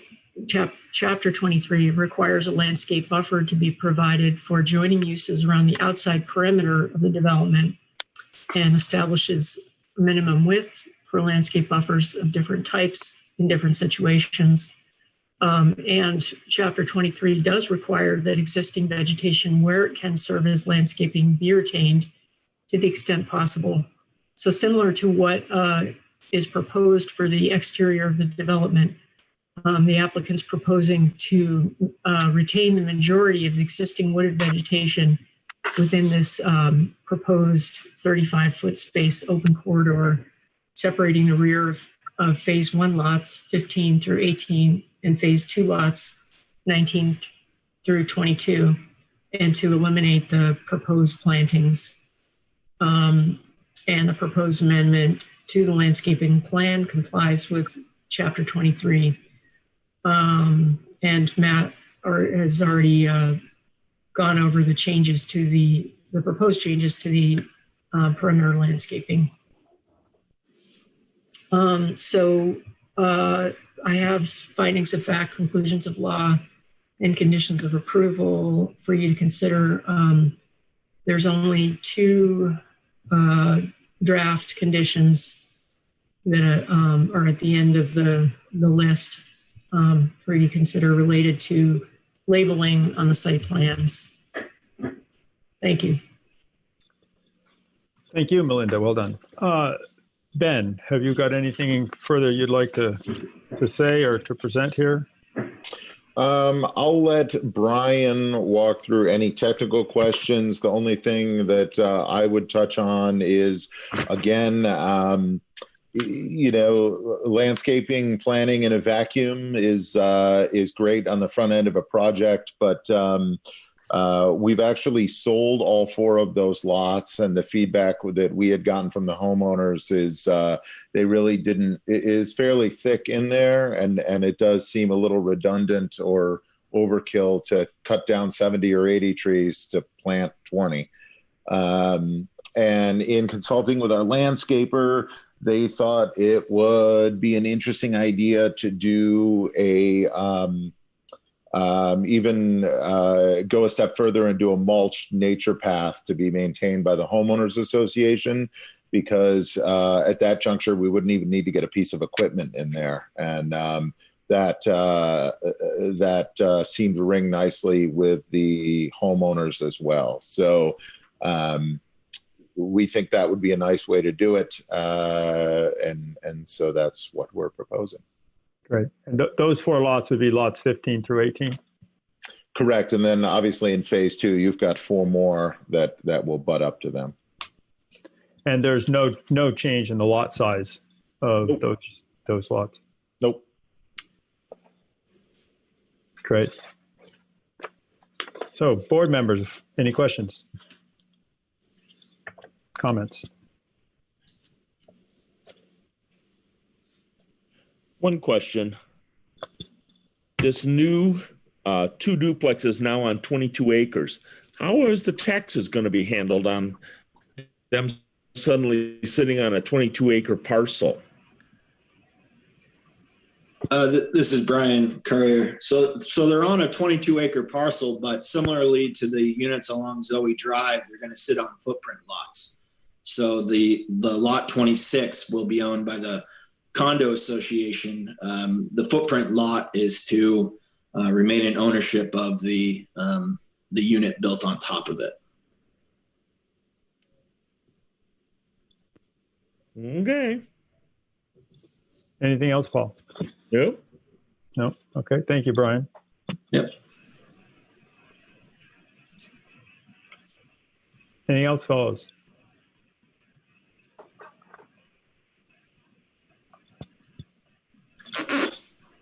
Seems pretty straightforward to me as well. Let me open this up now to public comment. I think sounds like Lori had a comment earlier. Yeah, again, question first. Lori, I just say again, just like with Ben and Brian, you need to give your name and address again. Yep. Pardon me, sorry. Lori Marino, 160 Hart Circle, Williston. Thank you. So a question just for better understanding. And so lot 26, and I kind of want to point to the paper in front of me, but it's my understanding with the PL2 from 831 that we were looking at before is what I'm looking at. And it seems that you're just taking lot 23 and kind of extending it out towards Cadence Road. And is that correct?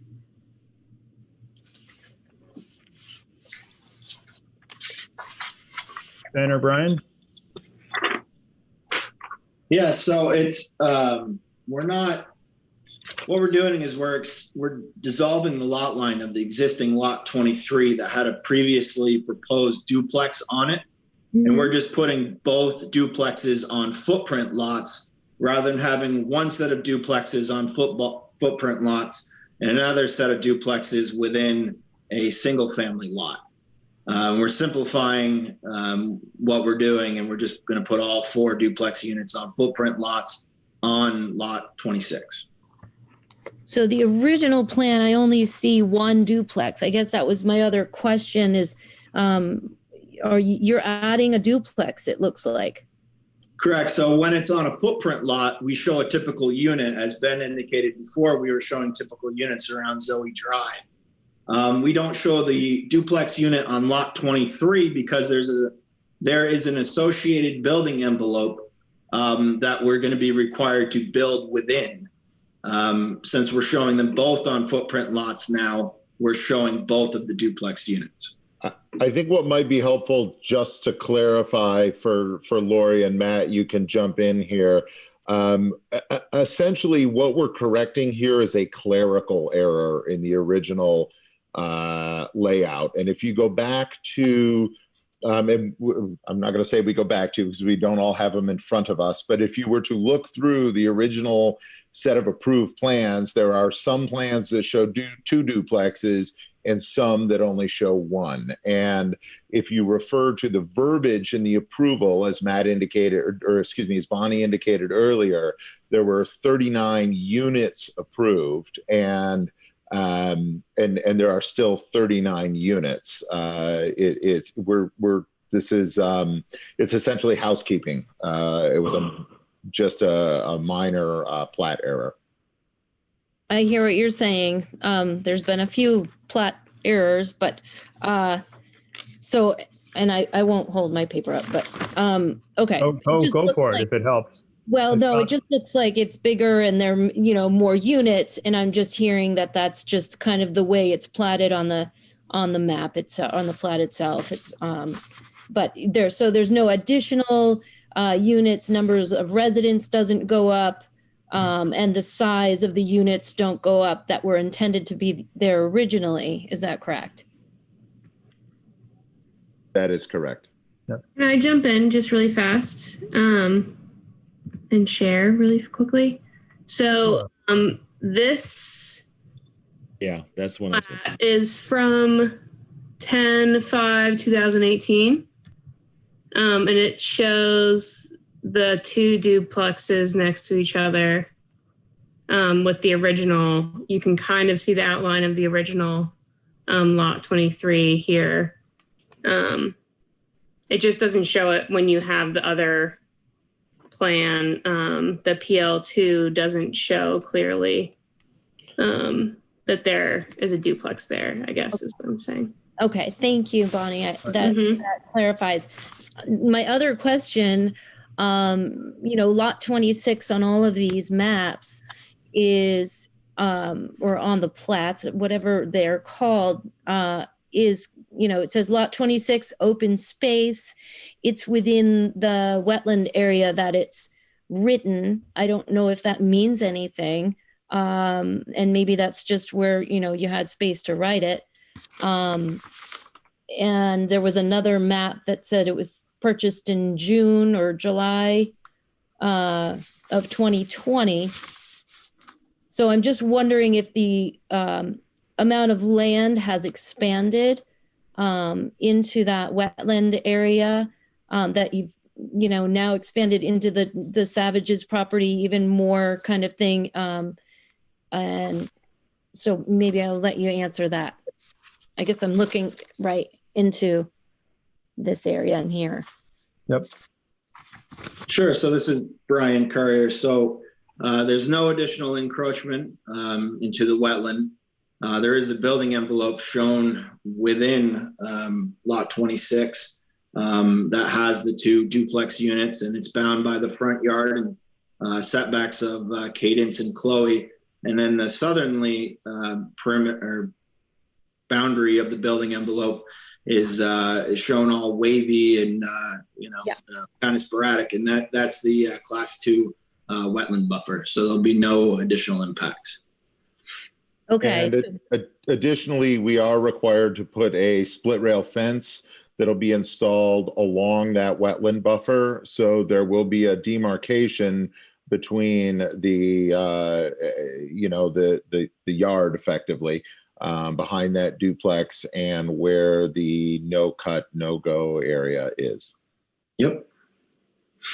Okay, so that lot 26 that's written in here and the purchase of land from William Savage, that is not impacting this land to the right of the green line, if you want to say that.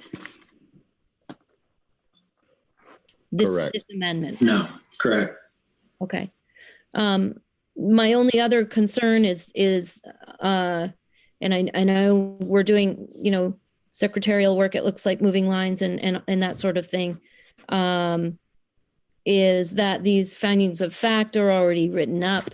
And I'm hearing board members haven't even, they're not aware of the platting and making a good decision by the entire board without the awareness of all of the board members of the information before the findings of fact are even written up.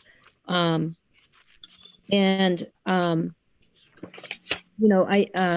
concern again is, my concern again, and I'm going to voice it, is that I'm an abutting property owner to the project and was not notified of any of the blasting. So then further permitting and the impact of that further permitting and adjustments even, on us as budding residents and kind of, it's been a frustrating ride, having my house shaken again and again and again. And my neighbors complaining about the same thing. There's police, calls about noise and about traffic issues with the trucks running property. So how are we addressing new permitting issues without, addressing the concerns of residents that are being brought forward to the state police, the town police, and the police know of it. And they're like, we can't do anything because it's planning and zoning. Planning and zoning says it's Act 250. Somewhere along the line, somebody's got to be accountable. These were all issues that I brought up in the appeal. And I know that's an Act 250 issue, but this permitting furthers the progression of this project. And there are issues that are not being addressed by the town. Blasting is one of them. Traffic is another on the bike path. I watch it every day, and I'd rather be doing something else. And frankly, I have a lot more stuff to do, but it's concerning. And again, you're out there at 6:40 in the morning. My window I can see the lights of the trucks. Your permits for 8 o'clock in the morning. So I would like the town to consider that, and also the fact that these permits were all written up for approval prior to the board having seen them. And I'll mute. John, I got a couple of comments. Sure. Just to respond to Lori, the findings of facts are written up in advance by the staff, and that they are presented to the board. They are presented to the board for consideration. That's the normal course of business for the DRB in Williston, and from my understanding, it's pretty normal for the other DRBs in the surrounding areas. The board does not necessarily have to accept the findings of fact. I would say that given that the staff are the professionals and we are the lay people, most of the time we do accept the findings of fact, but we are not required to. Secondly, this is pointed at Ben Avery. Ben, I think some of Lori's points are absolutely valid, and you need to do a better job of managing your job site. I have no doubt that, Lori's times and dates are probably accurate and correct. And it's up to you to make sure that your job starts at the correct time, finishes at the correct time. And we all know, I'm in the business too, that contractors like to start early and sometimes run late, but clearly start early. We have faced those problems as well. And being responsive to the neighbors is your job. I don't need to beat you any further on that. I think you know what your responsibilities are in this case. And then I would also suggest to our planning and zoning staff to make sure that we as a town and the regulatory side are upholding our responsibilities to the neighbors as well. That's it, what I've got. Thank you, Scott. And Ben, so that you know that that's not just a lone voice, I would echo Scott's opinions from my chair and my perspective of also being in the industry. I know that it's hard to comply sometimes with these things, but this is a very residential neighborhood, as you know, and those folks do live on a very different schedule. So I would absolutely concur with what Scott just said.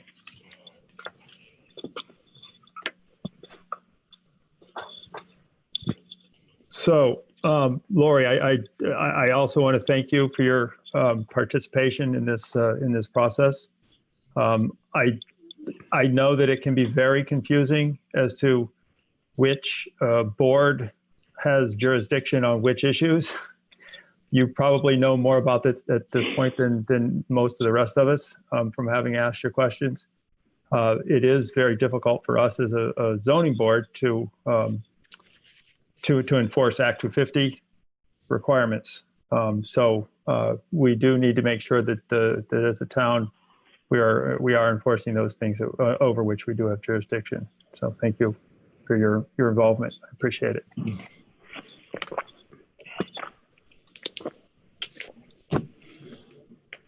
Yeah, there you go. No, it's okay. I just, the abutting neighbor thing with the blasting, it's still continuing, and we've never received a pre-inspection. And in the permit itself, it states that we would be, that was a basic condition, along with the time constraints and everything else. But, so I'm just wondering what's being done about that. I'm happy to address the blasting issue. First of all, understood on the operational items of running the job site, and we are working very hard to keep everybody in compliance. I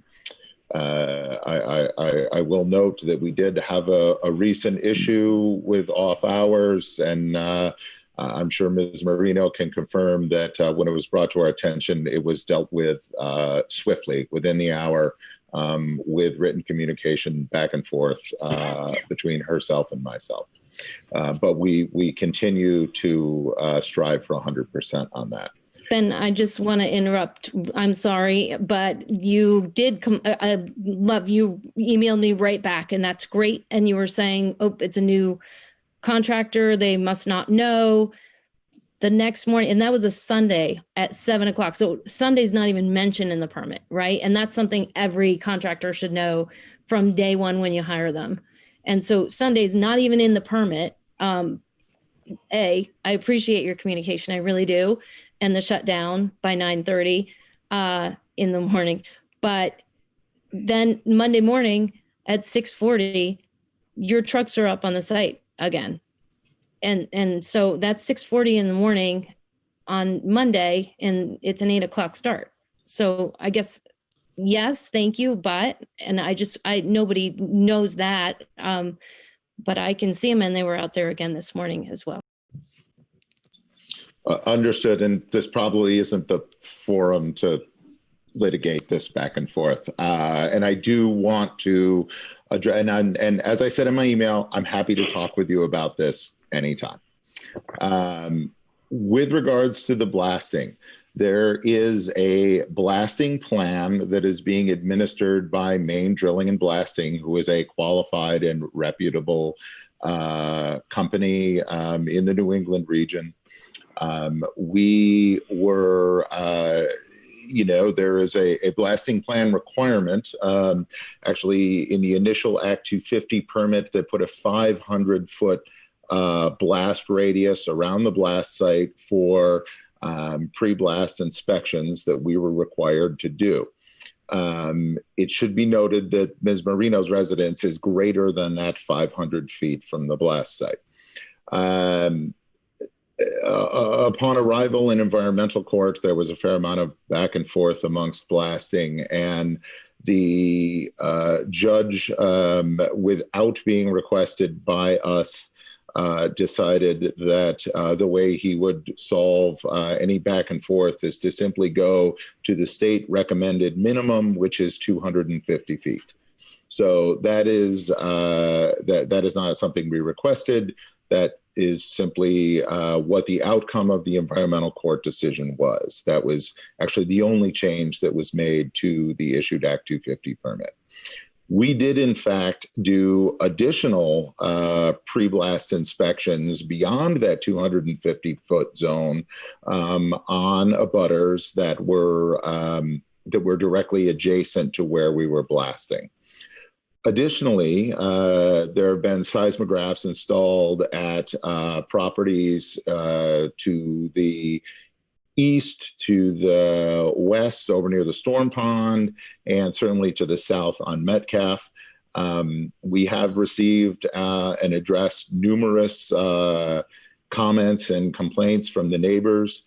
Main Drilling and Blasting has been excellent at responding to neighbors, at going to neighbors' homes. We've added seismographs at neighbors' requests that are beyond the 250, or I think we did one that actually is in excess of 500. MDB has been terrific about that. Also, all of the blast recordings are being made available to Public Works, and I even went as far as to email them to the Metcalf residents at their request, although I can't tell what they mean. But MDB assures us, and Bruce Hoare, as the person with oversight from the town, has concurred that none of those blasts have been in excess of what is allowed. So at this juncture, I think we have maybe a half a dozen seismographs going out as far as 500 feet from the blast site. And we have been in compliance on all of those.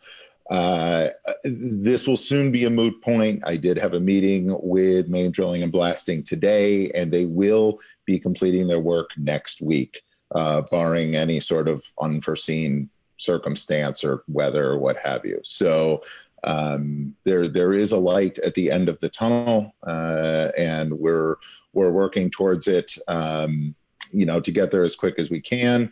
And even with that done, we have gone as far as to contact people today who've had concerns. So we will continue to address neighbor concerns as they come right up until the last day.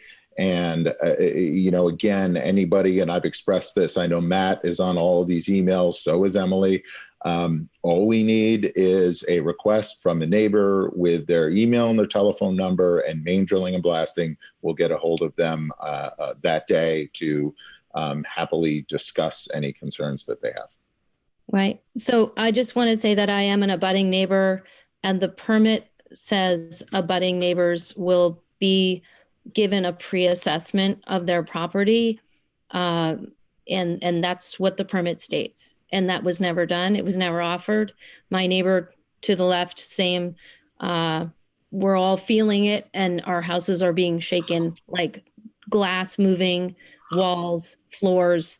So I think our concern is with further permitting and amendments, and all this is great. And this is minuscule that we're discussing this, but it is, there needs to be a heads up that the further permitting doesn't just get checked when you're not aligning or complying with the original permit. I would say if you have a concern about our compliance with the blasting under the conditions of Act 250, that Rachel LaMonica would be the right person to contact. No, it's not, but I just wanted to bring it to the attention of the DRB and to Matt. And I think I'll say at this point that I think that has been done. I think we've had as much conversation here as it seems is going to be useful here this evening on this topic. I don't want to cut it off, but I do notice a pattern here that we're kind of going back over things that we've already said. So I'm going to, I will ask whether there are any other subjects or topics that or comments that people would want to make at this point.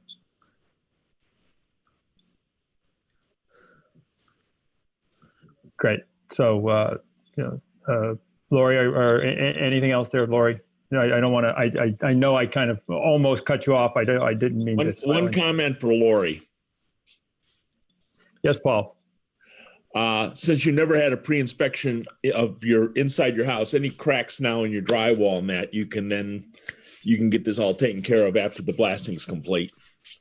That's what I'm concerned about, but yes. And well to know, since you didn't have an inspection, all you have to do is say, these are it. They don't have a pre investigation to say that, no, that wasn't. Anyhow, moving on. Yes, that was Paul Christensen's personal opinion there. So I would like to, barring any comments at the end here of the hearing, I'll give everybody one last shot at this. And so I would like to close DP 17-01.4 at 9:25 p.m. Thank you all. Okay, thanks, John. Yep, and it's all yours again, Pete. I appreciate that. Okay. It's time for deliberation. It's 9:25. We're gonna now enter deliberation. And Emily, if you would please do your Zoom magic, that would be appreciated.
Resuming the recording. David?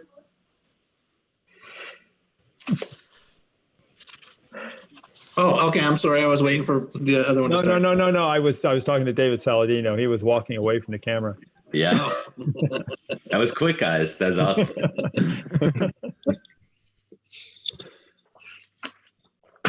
All right. It's all yours. We ready to go live? Emily? We are live. Yep. Okay. Welcome back from deliberative session. Back to the Town of Williston Development Review Board. It is 10:16. Do I have a motion for DP 21-03?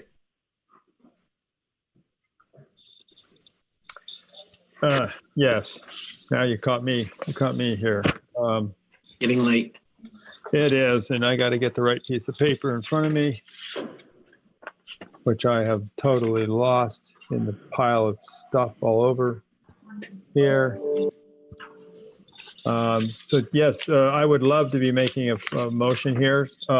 As authorized by WDB 6.6.3, I, John Hemmelgarn, move that the Williston Development Review Board, having reviewed the application submitted and all accompanying materials, including the recommendation of the town staff and the advisory boards required to comment on this application by the Williston Development Bylaw, and having heard and duly considered the testimony presented at the public hearing of October 13th, 2020, accept the recommendations for DP 21-03 and authorize this application to move forward to discretionary permit review. We are going to change a couple of the conditions, starting on number 4B. The revised condition shall read, landscaping and seating walls shall be used to buffer the outdoor restaurant seating area from the vehicle traffic on Route 2A, as opposed to in lieu of the urban park. Number 4C will read, DP must include elevations for all facades, and all facades must use a complementary palette of materials. We're going to strike 4E in total. We're going to strike 4K in total. And we're going to strike 4L in total. Condition number 5 will be modified to say a shared parking study and a traffic study shall be submitted as part of an application for discretionary permit. Number 6, condition number 6 is going to be modified to read, end of trip facilities must be provided and accessible to all tenant spaces. We're going to add condition number 9.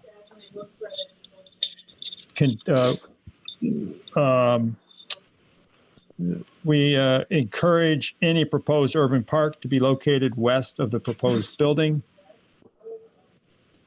And number 10, the northern and eastern facades of the existing building to be modified to reflect the change of use from office to retail. The goal being to activate the existing building and create a relationship with the new building. Great. This is number 11. We're going to do another condition that says, consider relocating the stormwater treatment away from the main site entrance. Okay, thank you, John. Is there a second? I'll second it. Okay, Scott Riley seconds it. Any further discussion? No. Hearing none, I'll do a roll call vote, please. Paul? Aye. John? Aye. Steve? Aye. Scott? Aye. Dave Saladino? Aye. Dave Turner? Aye. And I vote aye as well. 7 in favor, none opposed, motion carries. Is there a motion for DP 17-01.3? Are you going to do that, Pete, or was John going to do No. it? Okay. Yes. I can, Dave, I can read it. I'll just recuse myself on the vote. Okay. Yeah, I just thought John said he was going to. That's why I was. Well, yeah, that's okay. I defer our revered chair. Pete, I'm happy to read it too if you want. As authorized by WDB 6.6.3, I, David Turner, moved that the Williston Development Review Board, having reviewed the application submitted and all accompanying materials, including the recommendations of the town staff and advisory boards required to comment on this application by the Williston Development Bylaw, and having heard and duly considered the testimony presented at the public hearing of October 13th, 2020, accept the findings of fact and conclusions of law for DP 17-01.3 and approve the discretionary permit subject to the conditions of the approval above. This approval authorizes the applicant to file final plans, obtain approval of these plans from staff, and then seek administrative permit for the proposed development, which must proceed in strict conformance with the plans on which this approval is based. Thank you, Dave. Is there a second? I'll second. Steve seconds it. Any further discussion? Hearing none. Paul? Yay or nay? Yay. John? Yay. Steve? Yay. Scott? Aye. Dave Saladino? Abstain. Dave Turner? Aye. And I abstain as well. So motion carries, 5 in favor, 2 abstentions. Is there a motion for DP 17-01.4? There is. As authorized by WDB 6.6.3, I, Steve Lambrick, move that the Williston Developmental Review Board, having reviewed the application submitted and all accompanying materials, including the recommendations of the town staff and the advisory boards required to comment on this application by the Williston Developmental Williston Development Bylaw, and having heard and duly considered the testimony presented at the public hearing of October 13th, 2020, accept the findings of fact and conclusions of law for DP 17-01.4 and approve this discretionary permit subject to the conditions of approval above. This approval authorizes the applicant to file final plans, obtain approval of these plans from staff, and then seek an administrative permit for the proposed development, which must proceed in strict conformance with the plans on which this approval is based. Great. Thank you, Steve. Is there a second? Second. John seconds it. Is there any further discussion? Paul, how do you vote? Aye. John? Aye. Steve? Aye. Scott? Aye. Dave Saladino? Abstain. Dave Turner? Aye. And I abstain as well. Motion carries, 5 in favor, 2 abstentions. Next up is the meeting minutes. Bear with me, folks. We have proposed meeting minutes for September 22, 2020. Is there a motion to approve the minutes? I'll make the motion to approve the minutes. Thank you, Scott. Is there a second? I'll second it. Dave Turner seconds it. Any discussion? I have one thing. Go ahead. The only thing that I have is under the first page, members in attendance, Scott Riley is incorrectly identified as the chair. I should be identified as the chair, and John Hamilcarn should be identified as the vice chair. John, did you have that same comment? No, I had not even noticed that one. Okay. I was only going to note that on the first hearing concerning the Pinter property, We did have a conversation, and I think we came to a determination that the bike path in the back was a public way. Yeah. And from there, we should be determining whether those skylights were visible from there, and if they are, that would not allow them. I believe that's correct.